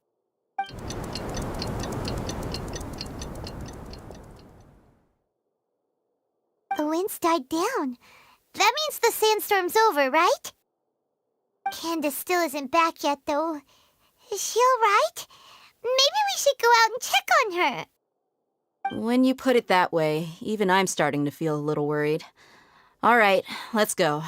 We've been here long enough, and the boys are as chatty as the floor.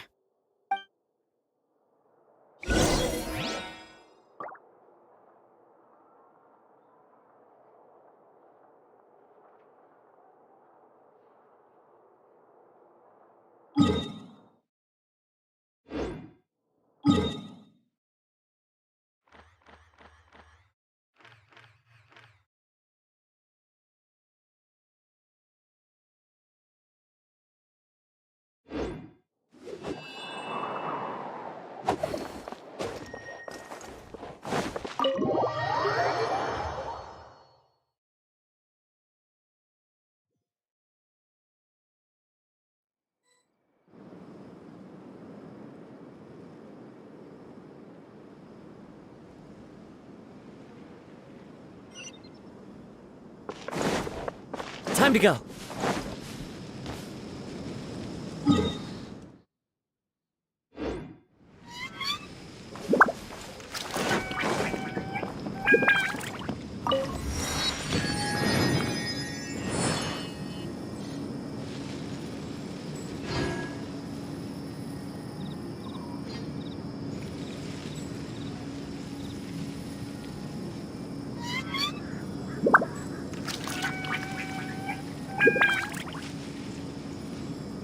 Wherever in this world I roam, I carry memories of my home. This blade, it is the last link I have to the land of my birth.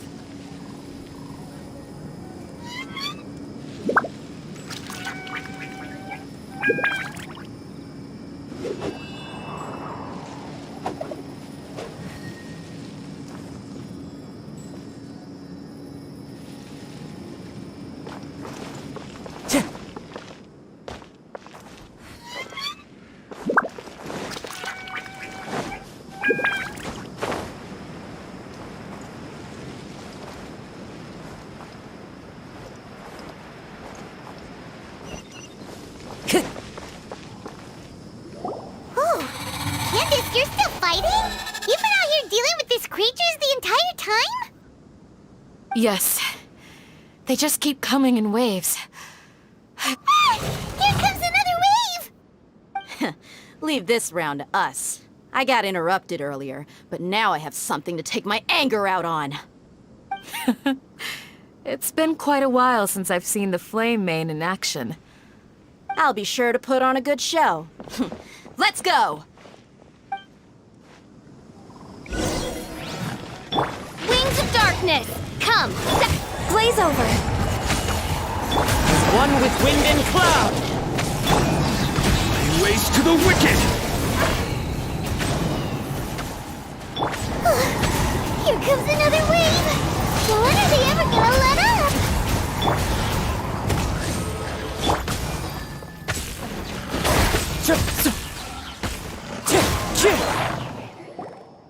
The creature stopped appearing. Was that the last of them? What we fought just now was probably the aftermath of the sandstorm. Well fought, everyone. No injuries, I hope. Huh? My apologies. I haven't had a chance to greet you yet. I had my hands full taking care of the village's elderly and children. I am the chief of Aru Village. Everyone usually calls me Uncle Anpu. Sir, I am also originally from the desert, but I have not been back for some time now. May I ask if such sandstorms are common? I can't say they've always been common, but recently the storms have become increasingly severe and frequent. Besides sandstorms, we also occasionally get earthquakes. According to an investigator who stayed in the village a while ago, these unusual natural phenomena are related to the withering of Irminsul. Another effect of Irminsul's withering. So, Irminsul's withering causes withering zones in the forest, and sandstorms and earthquakes here in the desert? Everything in the natural world is inextricably connected to Irminsul. Everyone in Aru Village needs to... speaking of which, why haven't I seen a single village keeper since I got here? Village keeper? Who are they? Village guards like Candace? Does your curiosity know no bounds?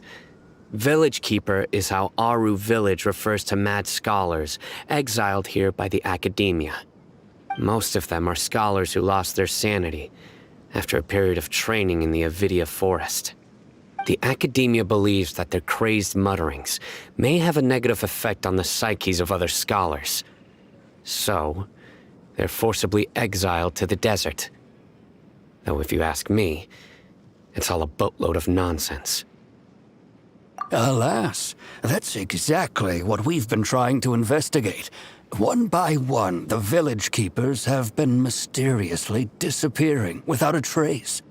But no one in the village has ever seen them leave. If you're planning to stay around the village for the next few days, I'd appreciate it if you could keep an eye out for them. I've had encounters with those people in the past. I'll see what I can do to help. The Matra are the ones responsible for their exile. Now that you're no longer with them, are you trying to alleviate your guilt and atone for your past sins? I'm fascinated by how you think. Mock me if you will, but if you are guilty, I will eliminate you, regardless of my position or identity. Oh, you're the former General Mahamatra. You must be an expert in these kinds of investigations. Thank you for your help.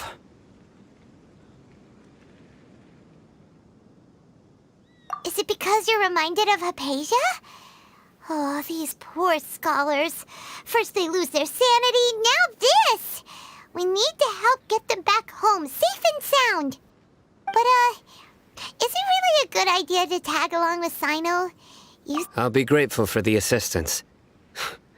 No doubt you will do a better job than some of my former subordinates. Let's start by finding a spot to share what we know so far.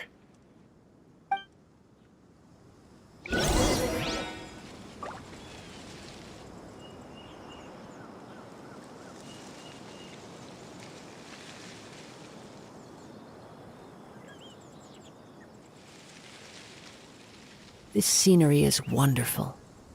Surely enough to convince anyone to become a wanderer. Time to go.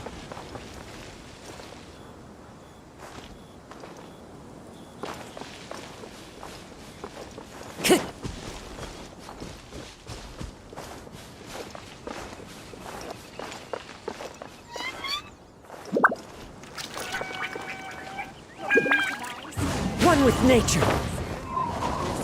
Wisdom is also a form of sin.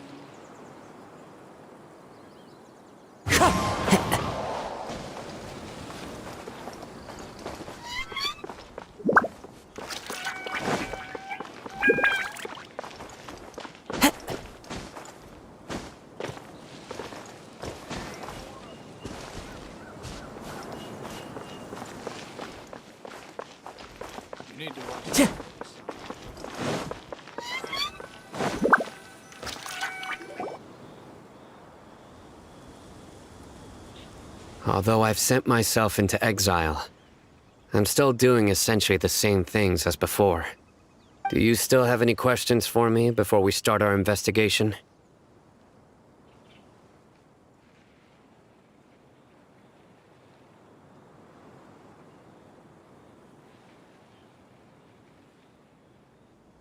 One of my former subordinates told me that this title has its origins in a strange incident.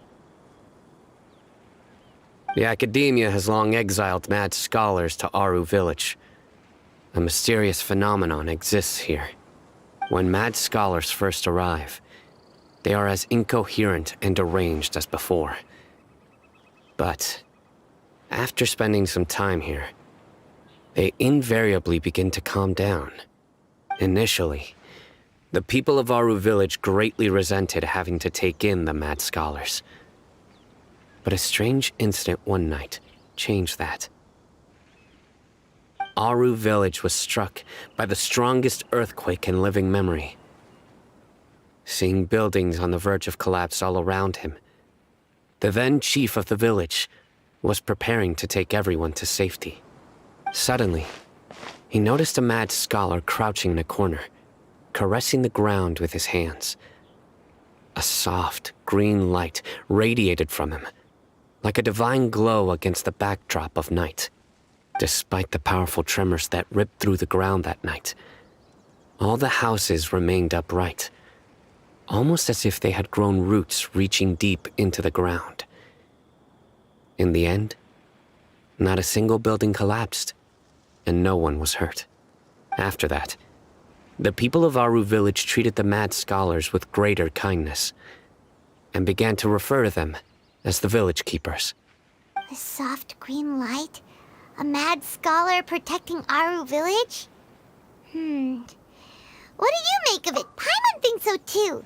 Actually, Sino, do you know if any of the mad scholars continued to wear their Akasha terminals at Aru Village? In theory, they would continue wearing them so the Academia could still monitor their activities. With that said, the main Akasha system would no longer have any interaction with them. Oh, no wonder! Everything makes sense then! Add in the fact that they calmed down, it was probably Nahida who calmed them. If you are able to draw a conclusion from this one story alone, then it appears you possess much more information than I do. So, what do you make of the story?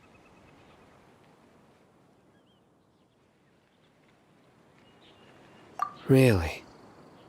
Lesser Lord Kusanali. What? You don't believe us? Lesser Lord Kusanali was definitely using the Akasha to give her power to the mad scholars!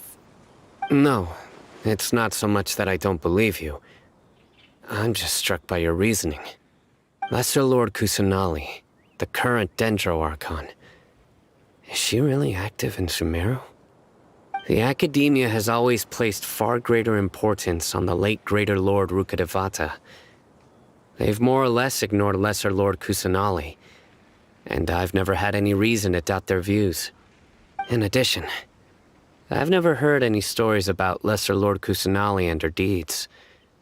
To me, she might as well have been a god that never existed. No way! Nahida definitely exists! She's a... How should Paimon put it? She's a good Archon who's kind and wise, even if she says weird stuff sometimes. I've spent many years interrogating criminals, so I can easily tell when someone is lying. Good! Then you should know that we're telling the truth! That look in your eyes. I've never seen that from a liar. You two really must have met Lesser Lord Kusanali. How can this be? To think, our Archon has been amongst us this entire time. Alright, now it's our turn to put our skills to good use for this investigation.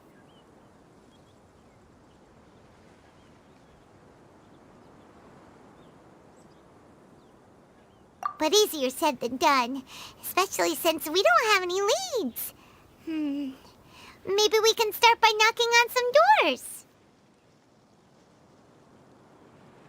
Excuse me, are you here to help me find my grandpa? Huh? Who are you?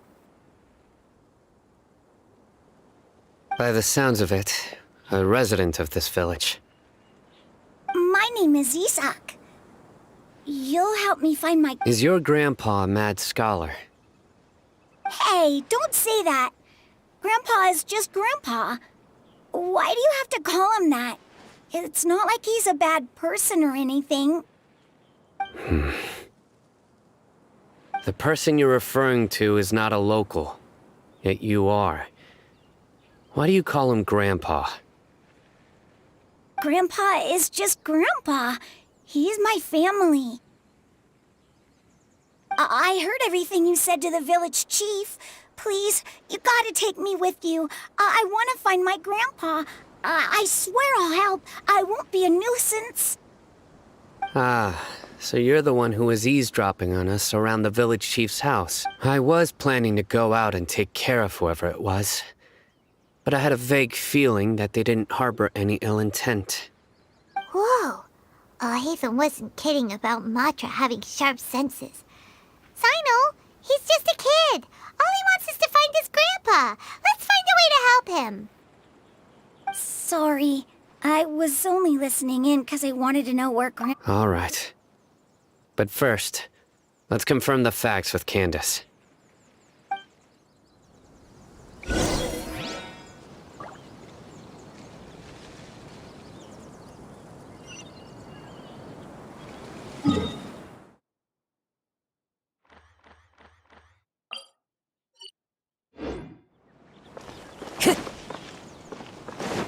Time to go.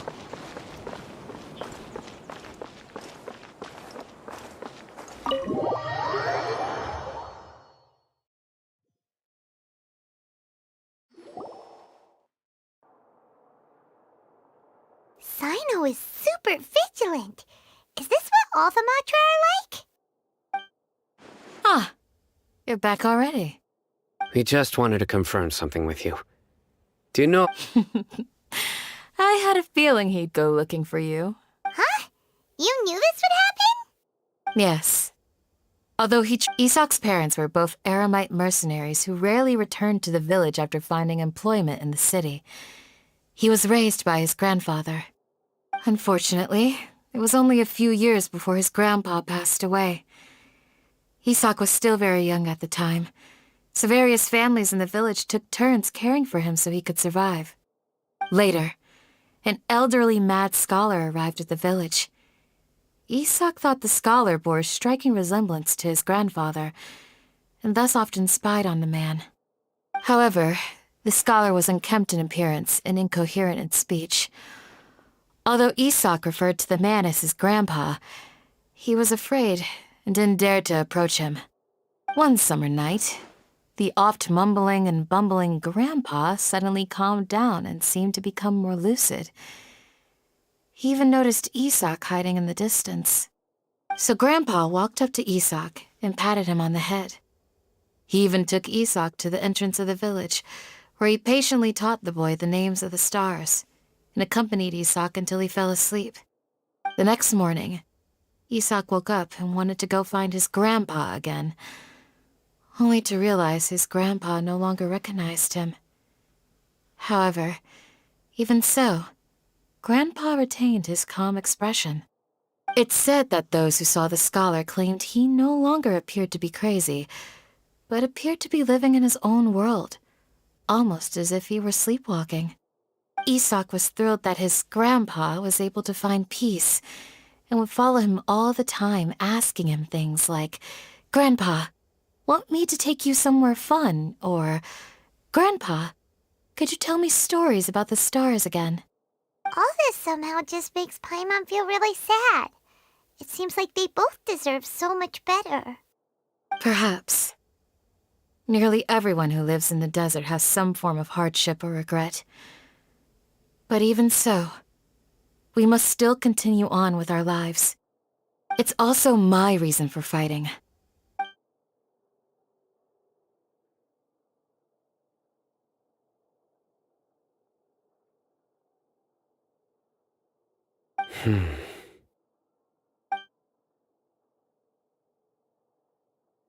Maybe the people have always had a considerate God. Huh? What did you say, Sino? No, nothing. As long... Perhaps you are more compassionate than I gave you credit for. Please accept my thanks.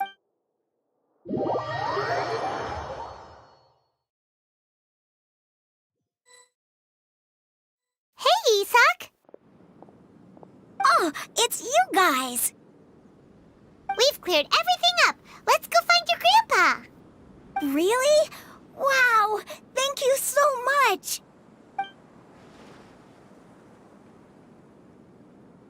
Yeah! All right.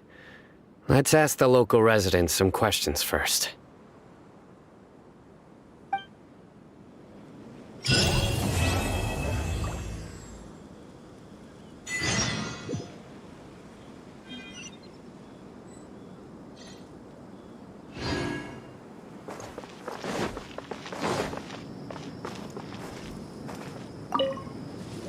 Excuse me, did you happen to see where the missing scholars went?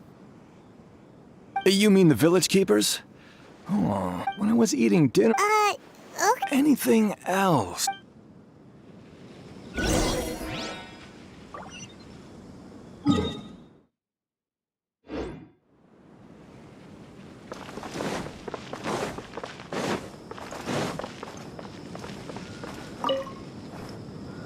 The scholars that have gone missing. Have you seen them?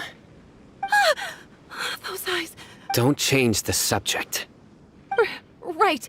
You were asking about the but honestly... Do you also think Grandpa... Grandpa? Oh, hello there. He was actually the one... It still feels pretty surreal now that I think back. Well, whatever the case. Gotcha! Thank you!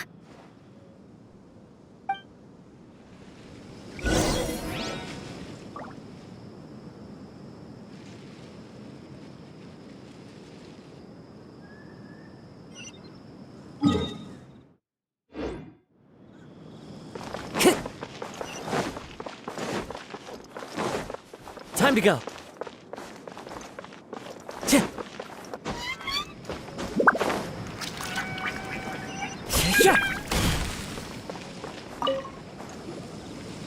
Sir, have you seen my grandpa recently? Oh, well, if it isn't Isak. The last time and speaking... Oh, thank you. Yeah. Oh, that's no... I've known you since you were very young. Wow, what a nice guy! Okay, thank you. Huh? Don't say anything. Let's head over there.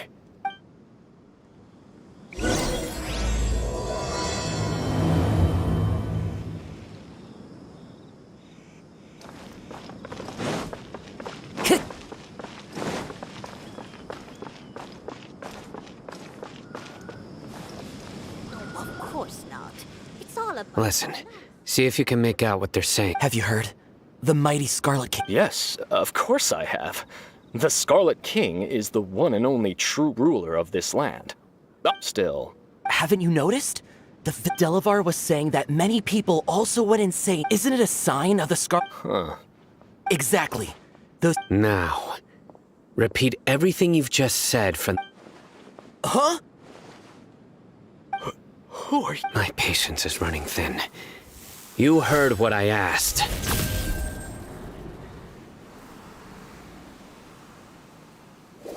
Yeah! Bro, this guy's something else. Let's not get on his back. Oh, okay, good sir. What is it you would like to know?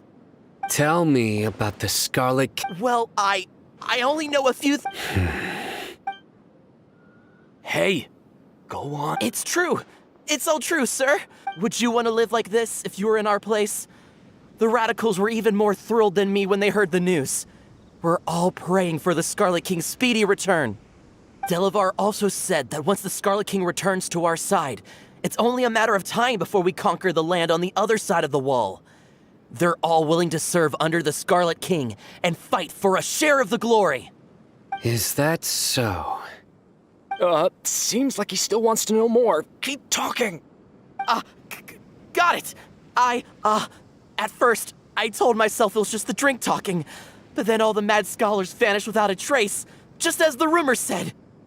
Please don't beat me up just for mentioning these rumors. If I'm guilty, then everyone else around here is also guilty. I'm just saying what the others said. The people here really like the Scarlet King, but dislike the Dendro Archon. Where is this radical person you talked about? I haven't run into him over the past few days, so he probably hasn't been around the village. What about you, man?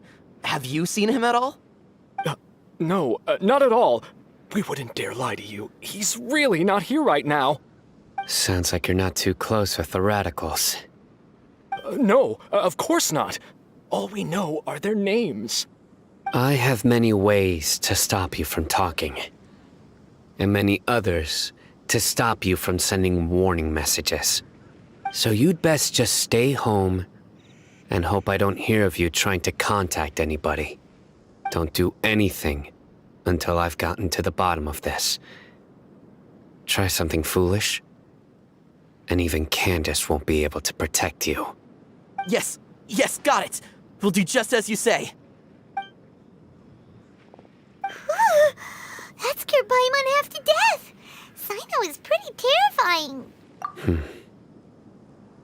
He didn't try to reassure us at all. It's like he's used to hearing that. Oh, Paimon bets lots of people have told him that before. I heard that. Sorry. It's part of being a Matra. The rumor we heard just now seems like a strong lead. But we need to check a few more places. Very well. Isak! I'm here. Where's your grandpa's house? Well, I can take you there. Just follow me.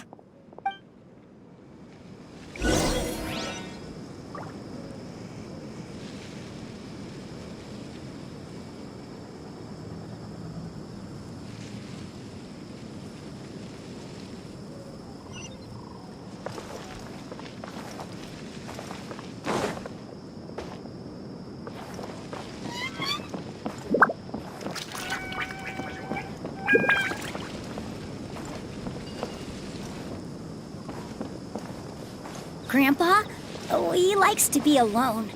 Sometimes he stares at the sky in a daze, and other times he just pokes at the ground with his fingers. Every now and then, he yells out at the top of his lungs, so a lot of people are really scared of him. But he's a good person, really. I know he is. I swear, he's just like my real grandpa.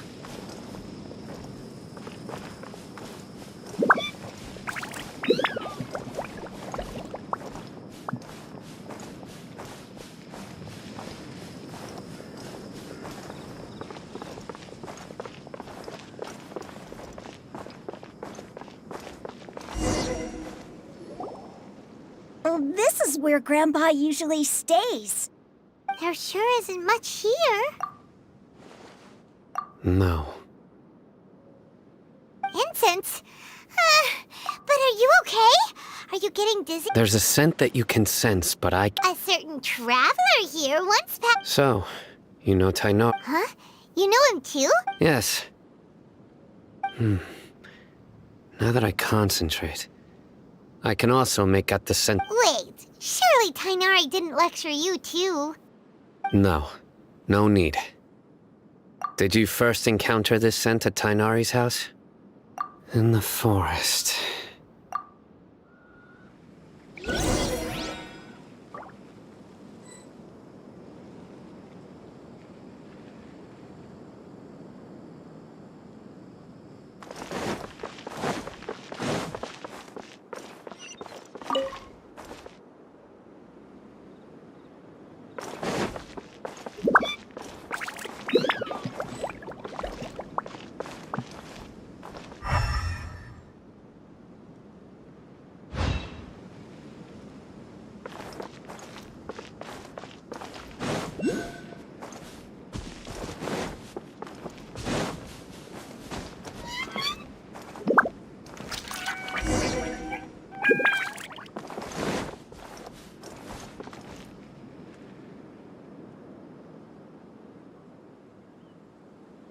What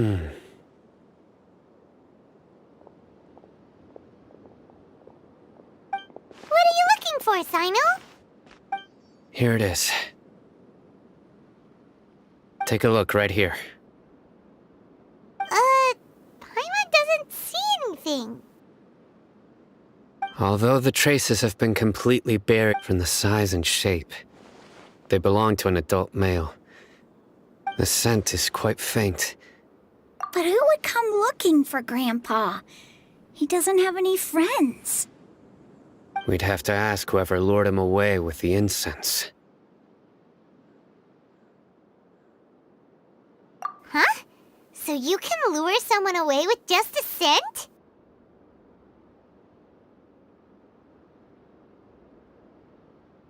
Hey! What's wrong with liking good food? Everyone's got something they love in life. Exactly. Most scholars are fond of incense, since the smell supposedly helps them clear their minds and discover new knowledge. Even deep within the clutches of madness, they still yearn for their knowledge-seeking days, and will follow the scent whenever it presents itself. No, Grandpa. So, someone's taking advantage of their weakness? Huh. Still, why would anyone want to abduct all the scholars? Are the rumors really true?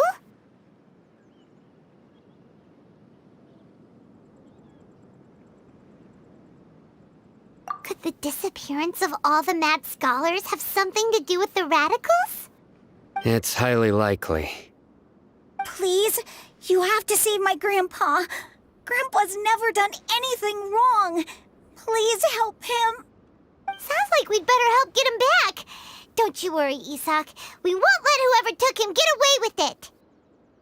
Let's head to Aru Village and inform Candace and the others about what we learned here. After that, we'll set off to find the scholars.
Wherever in this world I roam, I carry memories of my home.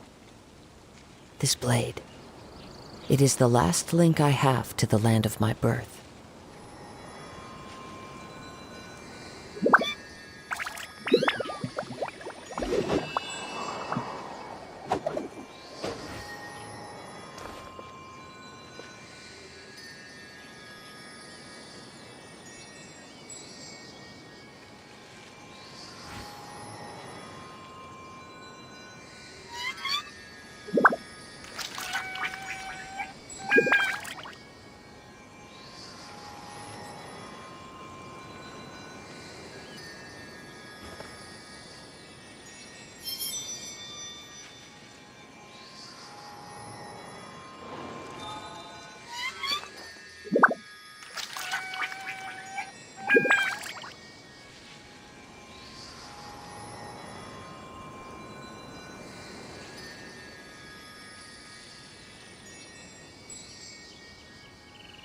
There are leaves around, and I know just the tune to accompany them, if you wish to hear it.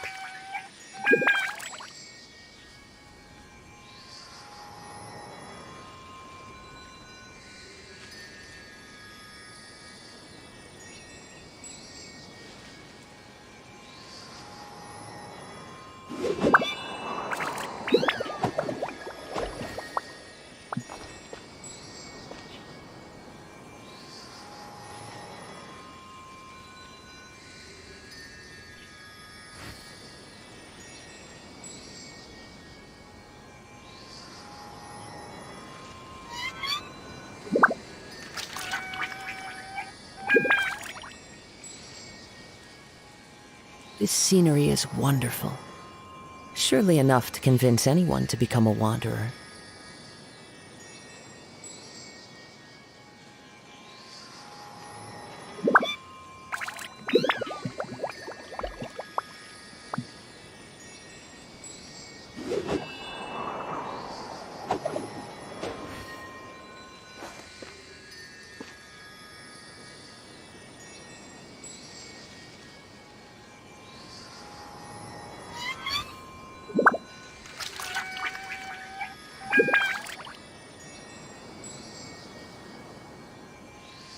There are leaves around, and I know just the tune to accompany them, if you wish to hear it.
Wherever in this world I roam, I carry memories of my home. This blade, it is the last link I have to the land of my birth.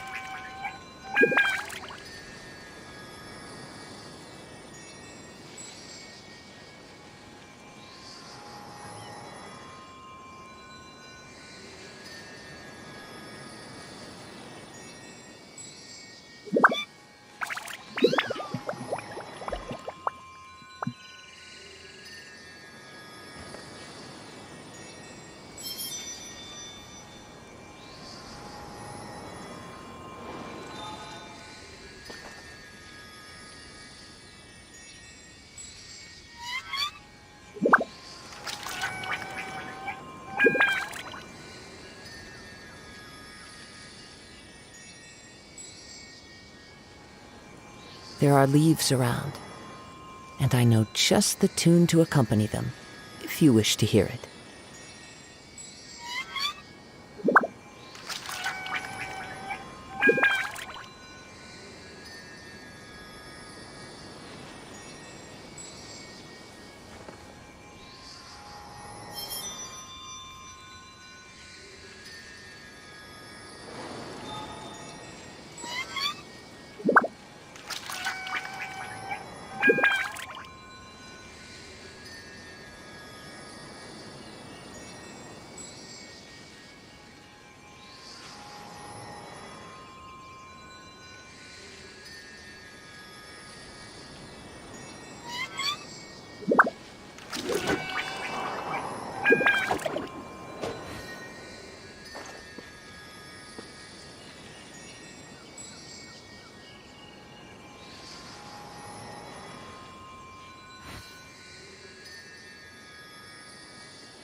This scenery is wonderful.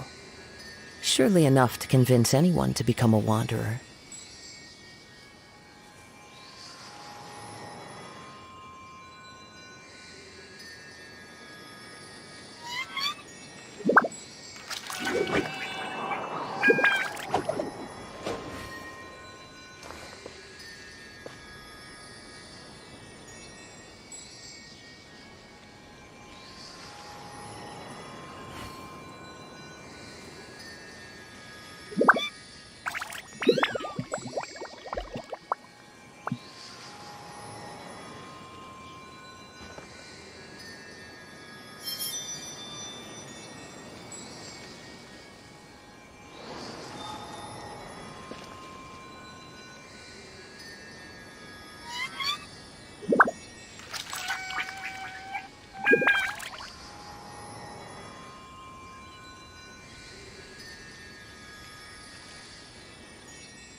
Wherever in this world I roam, I carry memories of my home.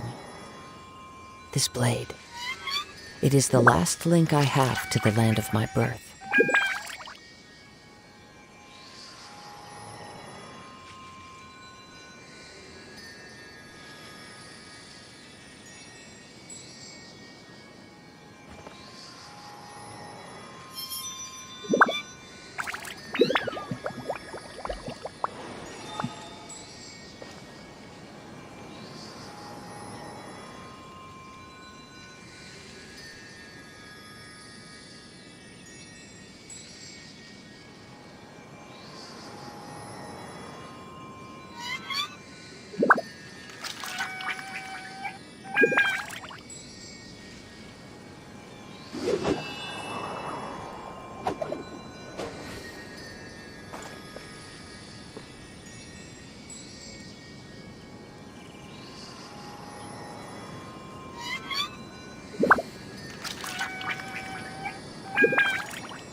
This scenery is wonderful.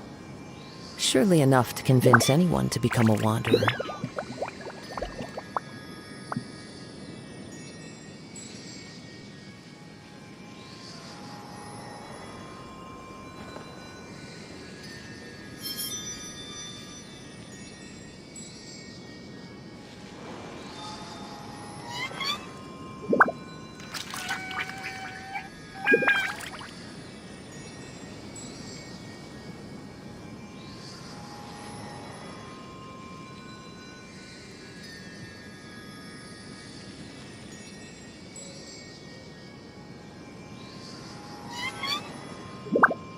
There are leaves around, and I know just the tune to accompany them, if you wish to hear it.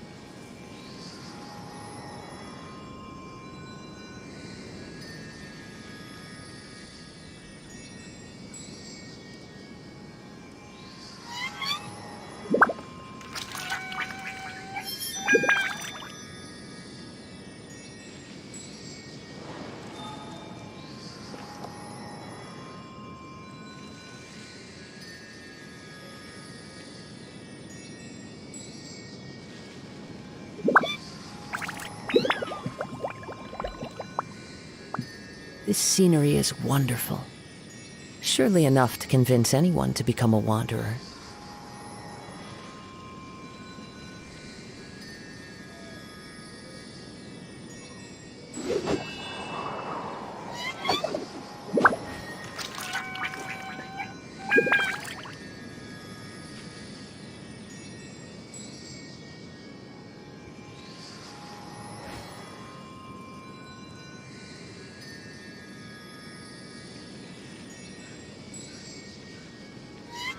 There are leaves around, and I know just the tune to accompany them, if you wish to hear it.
Wherever in this world I roam, I carry memories of my home.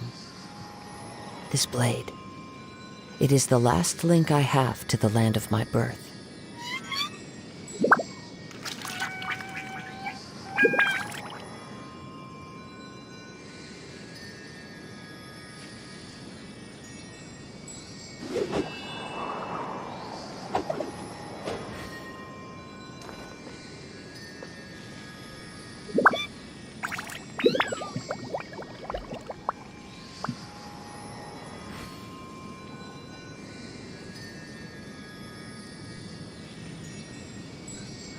There are leaves around, and I know just the tune to accompany them, if you wish to hear it.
This scenery is wonderful. Surely enough to convince anyone to become a wanderer.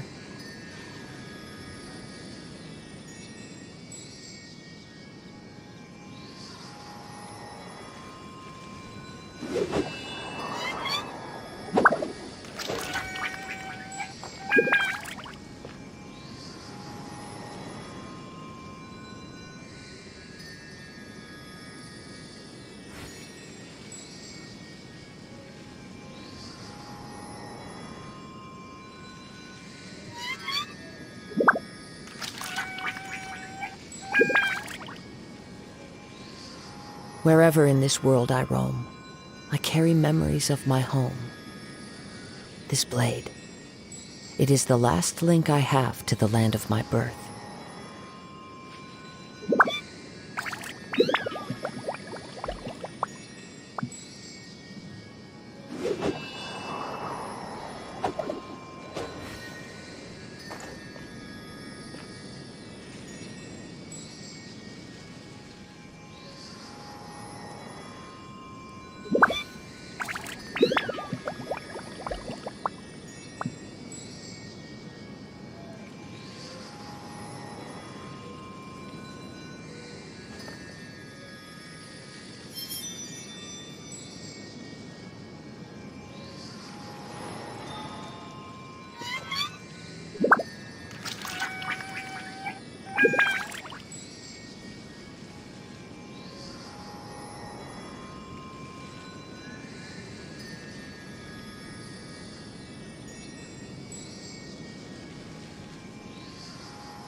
This scenery is wonderful.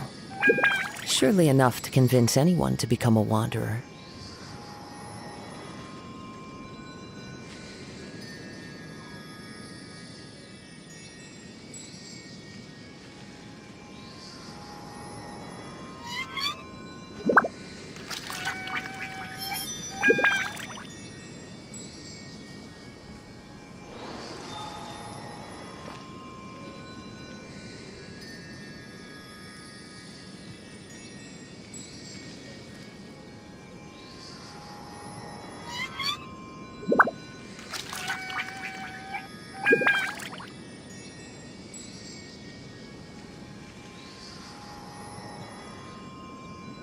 Wherever in this world I roam, I carry memories of my home.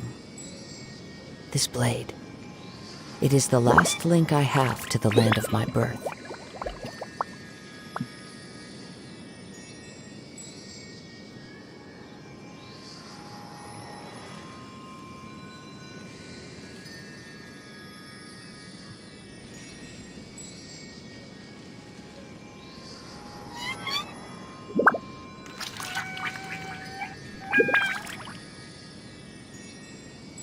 There are leaves around, and I know just the tune to accompany them, if you wish to hear it.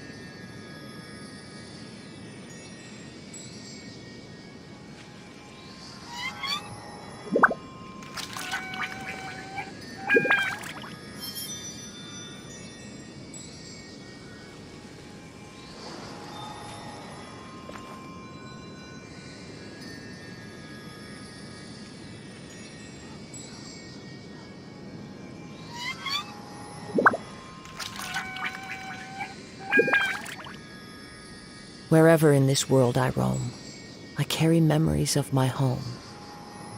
This blade, it is the last link I have to the land of my birth.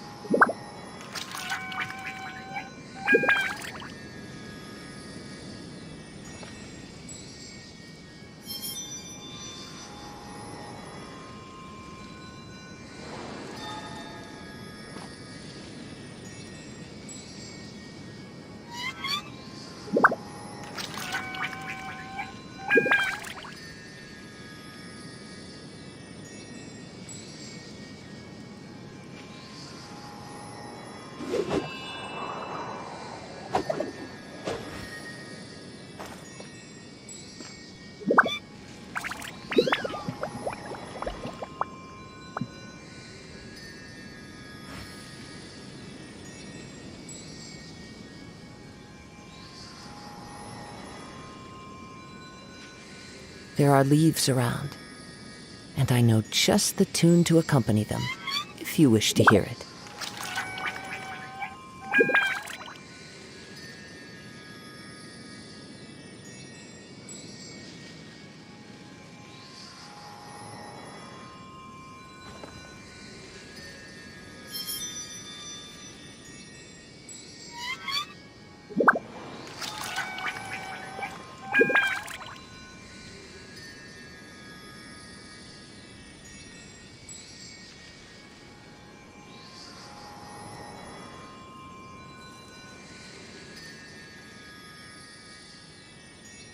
This scenery is wonderful.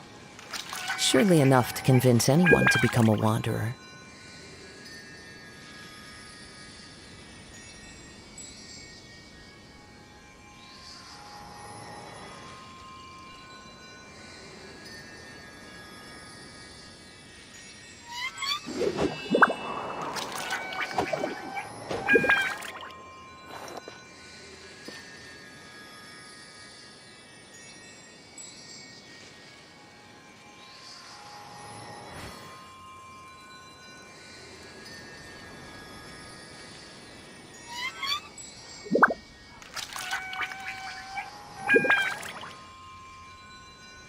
Wherever in this world I roam, I carry memories of my home.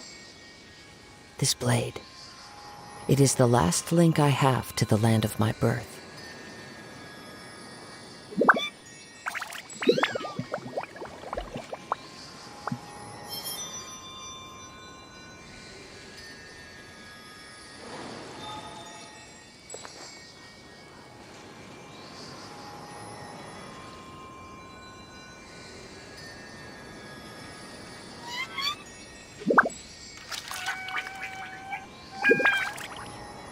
There are leaves around, and I know just the tune to accompany them, if you wish to hear it.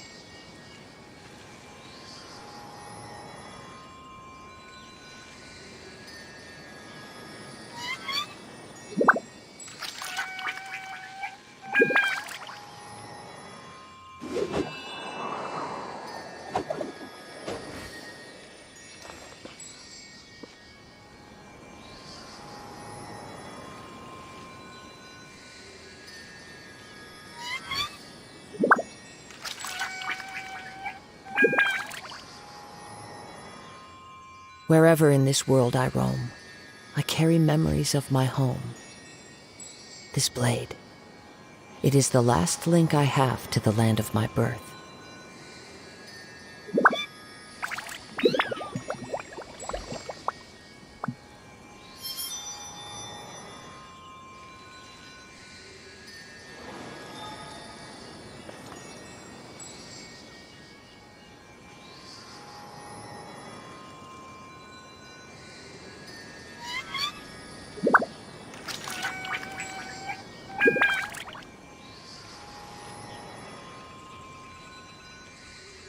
There are leaves around, and I know just the tune to accompany them, if you wish to hear it.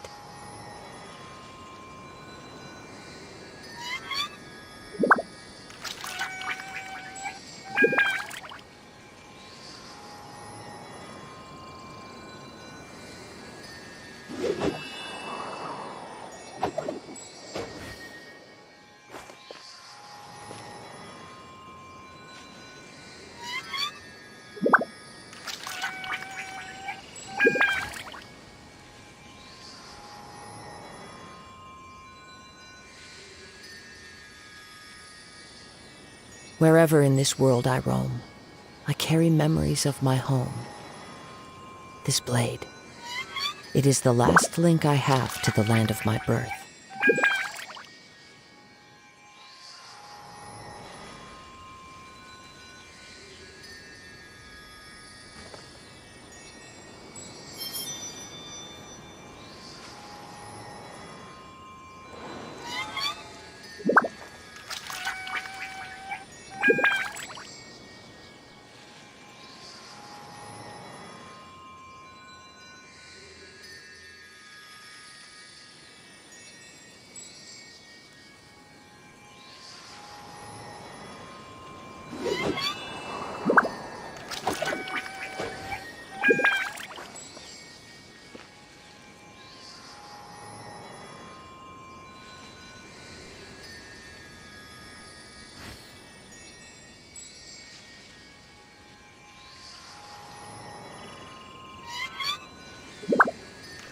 There are leaves around, and I know just the tune to accompany them, if you wish to hear it.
This scenery is wonderful. Surely enough to convince anyone to become a wanderer.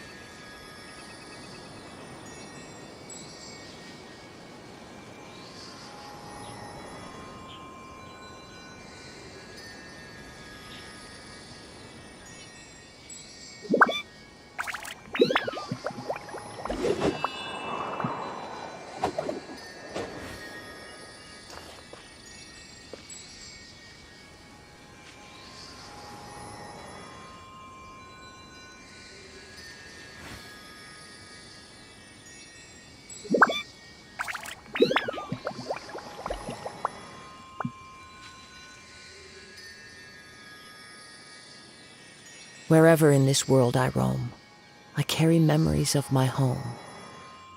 This blade, it is the last link I have to the land of my birth.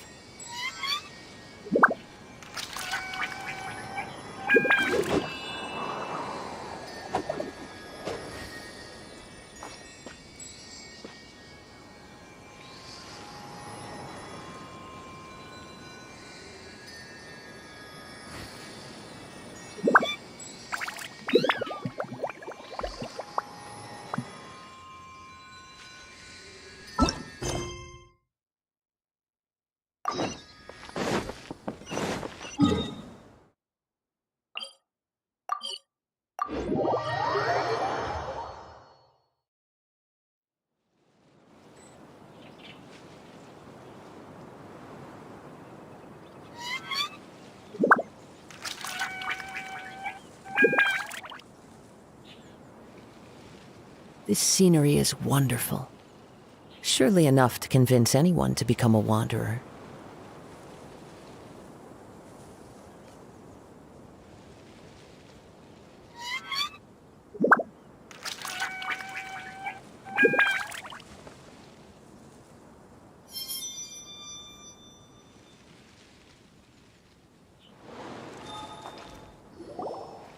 Right.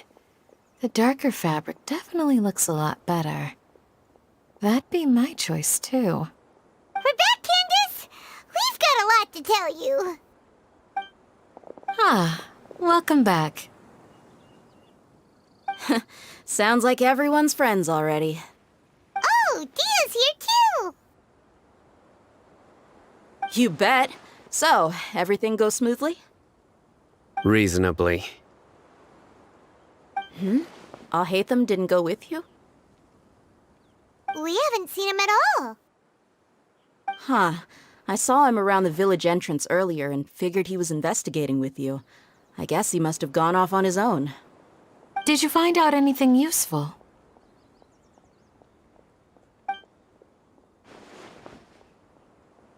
I see. So someone used a kind of incense to lead the exiled scholars away from the village.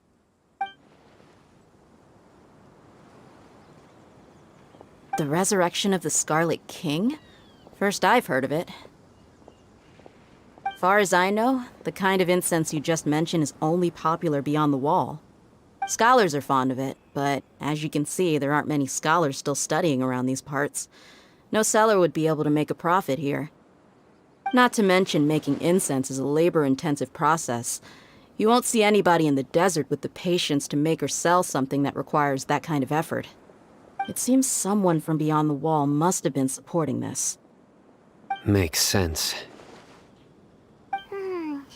So what should we do then? Do we go back to the academia and search for leads there? If it was any other day, that would be your next logical step. But today, you've got me on your team, so you get an extra tip. Didn't you say that the villager got his news from the tavern? Well, I also like to drink at the tavern, so I know a thing or two about these radicals he mentioned. If Paimon remembers correctly, Ah, yeah. Delavar, the scar-riddled bandit, Engur, the wide-eyed butcher, and Jabari, the duck-tailed bearded crook. The whole lot of them are known around these parts.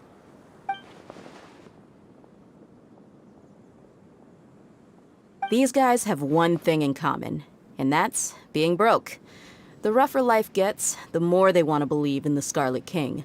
Way they see it, the Scarlet King's resurrection is their only chance at overthrowing the Academia. Throwing all of Sumeru into chaos is the only way to change the way of life here in the desert. Anyway, that's my guess why they've chosen to become radicals. Tia! You're amazing! You really know this place inside and out!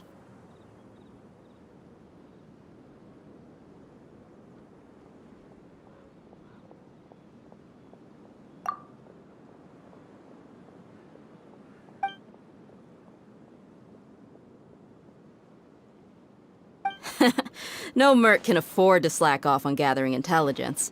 Every mora I've spent in the tavern has been a valuable investment. Let's head out. Now hold on, you're staying right here, Sino. Why? Aru Village is not a big place. Outsiders stand out here like a sore thumb. I'd bet word about you has already gotten out. The desert is unforgiving, so the way of life here is also a lot tougher than on the outside of the wall. You survive on making connections out here. Compared to you, mercs like me are just third-rate amateurs. I've got no actual fighting skills to speak of. But that also makes it a whole lot easier for me to gain the locals' trust.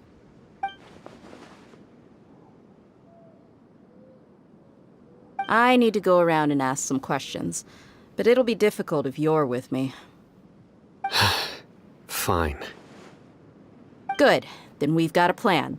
The Traveler and Paimon will go to Caravan Rebot with me, and we'll try our best to figure out where the Mad Scholars have been taken. Sino, you'll have to stay in the village and continue investigating on your own. All right, sounds like a plan.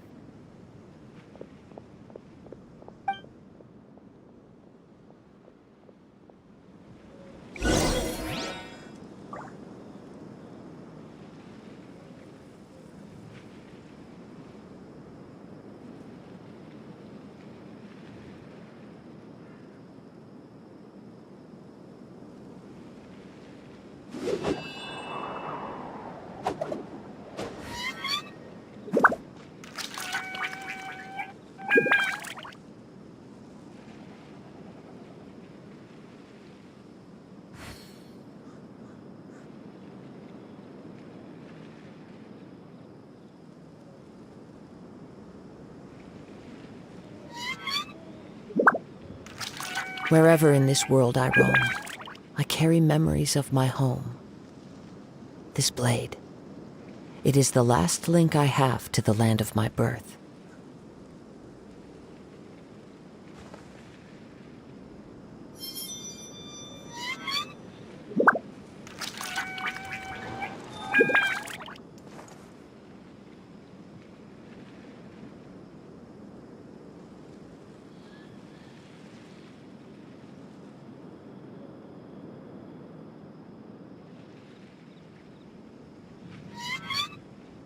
This scenery is wonderful. Surely enough to convince anyone to become a wanderer. I suppose wisdom...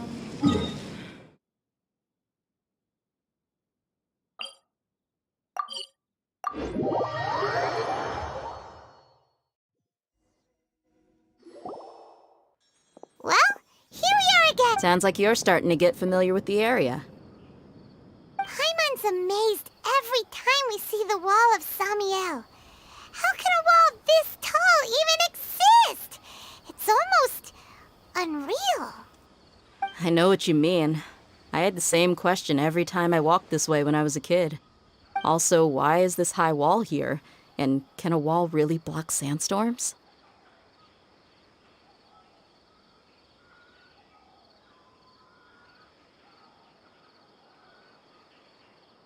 It was only after I grew up that I realized the Wall of Samiel isn't just there to keep out the sandstorms. It serves a more important purpose, keeping out people like us. Sumeru is run by wise and mighty sages. To them, us desert dwellers are nothing but tools that can be used and discarded at their whim. We're cheap labor, like livestock, but easier to control. Nothing more. Even if a child from the desert got the chance to obtain an Akasha terminal, almost all their requests for knowledge would be denied.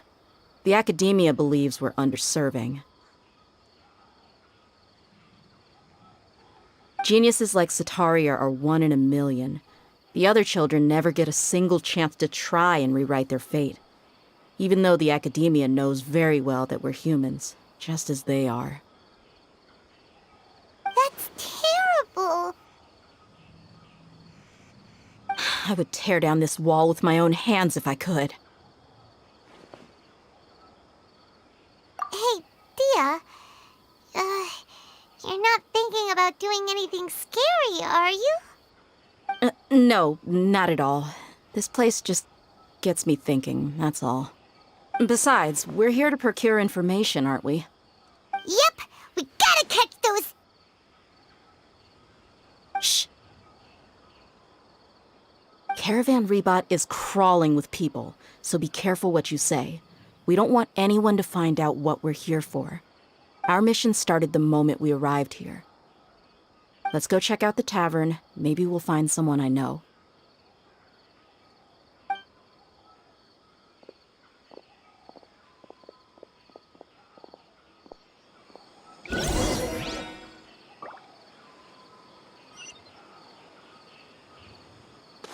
Time to go.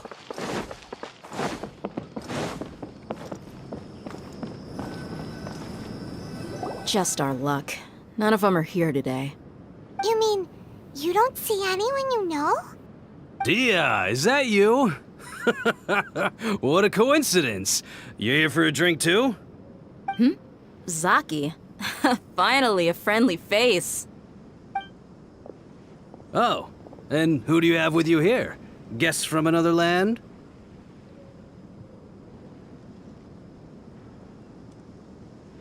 Hello. I'm Zaki. Dia's, how would you put it? Drinking buddy? We've had drinks together a few times. You could say we go back a ways. Anyway, as far as my friends here, they aren't too shabby, are they? You rarely see any Outlanders so friendly and respectful nowadays. Absolutely. Much better than those people on the other side of the wall. So, Dia, are you looking for someone? Yeah. Have you seen Enger, Delavar, or Jabari recently? Of course I have. Matter of fact, we were all here drinking together just a few days ago. I've got a spice trading deal from another nation. I thought maybe Delavar and his friends might be interested. Know where I could find him? Ah, how thoughtful of you. Then I assume you also know that Delavar's been having a hard time making ends meet these days, so you came here to help him out? Hey, keep it down. Let's just say I prefer to keep this deal a secret. Y'all at Caravan Rebot are like family.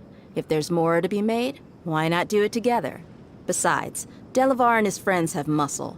They'd be a good fit for escorting the goods. Yes, how considerate of you. Delavar's my friend too, so of course I can take you to him. Come with me.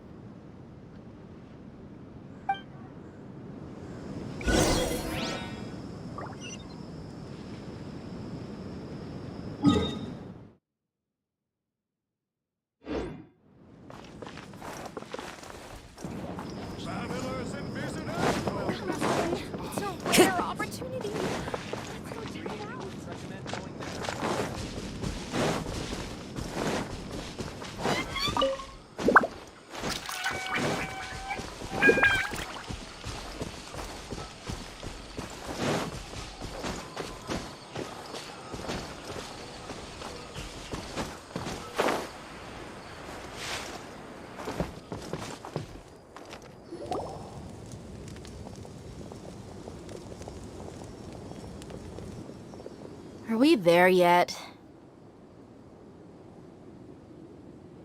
Yep, this is the place.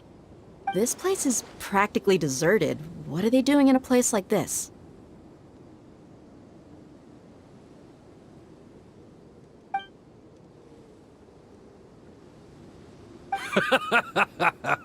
Why don't you take a guess? Go on, a wild stab in the dark. You're like lambs to the slaughter. Oh no! It's an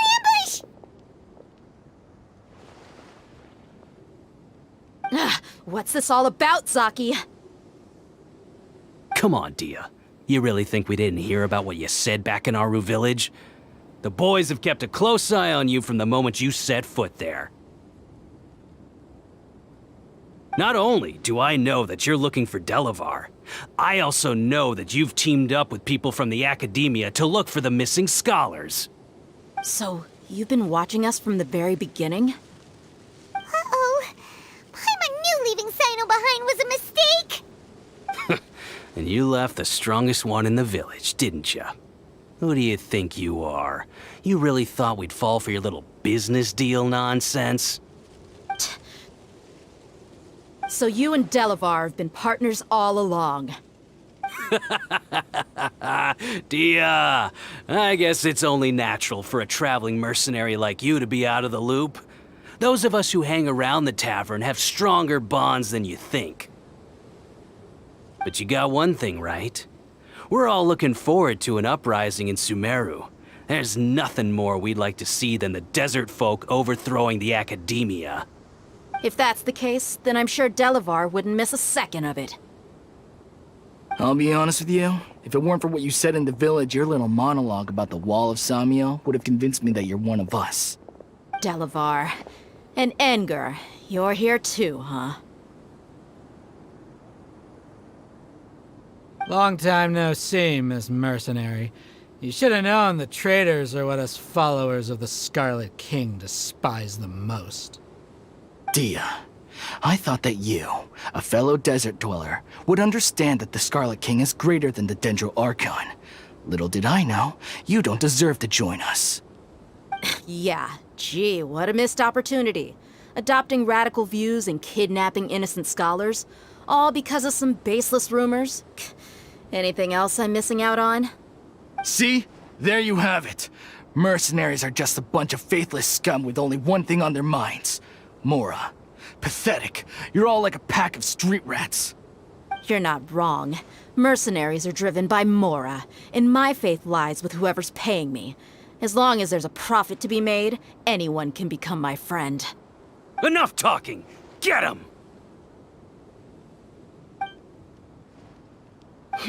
Just as I expected. Let's teach him a lesson, traveler.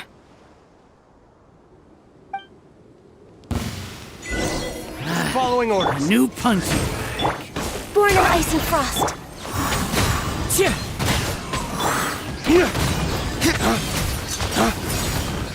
Dawn, break forth!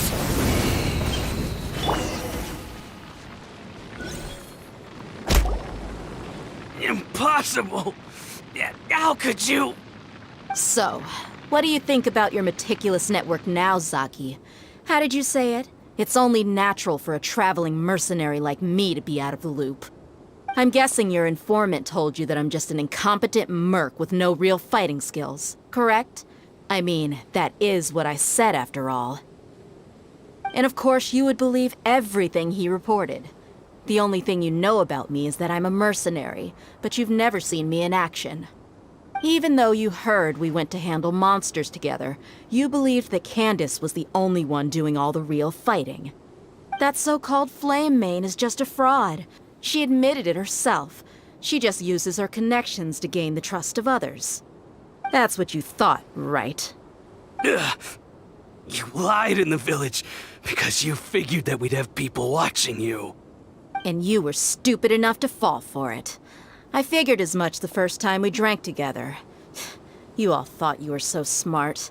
Pathetic. Okay, that should be all of them. Whoa! So you've been planning this since we were in Aru village?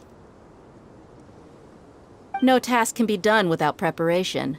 I just happened to notice a couple suspicious-looking people while you were out investigating. Oh, but instead of catching them right away, you let them report back. Those two who were snooping around were just a couple small... Oh, you mean the funny names she mentioned back in Uncle Ampu's house? The wide-eyed butcher, scar-riddled bandit,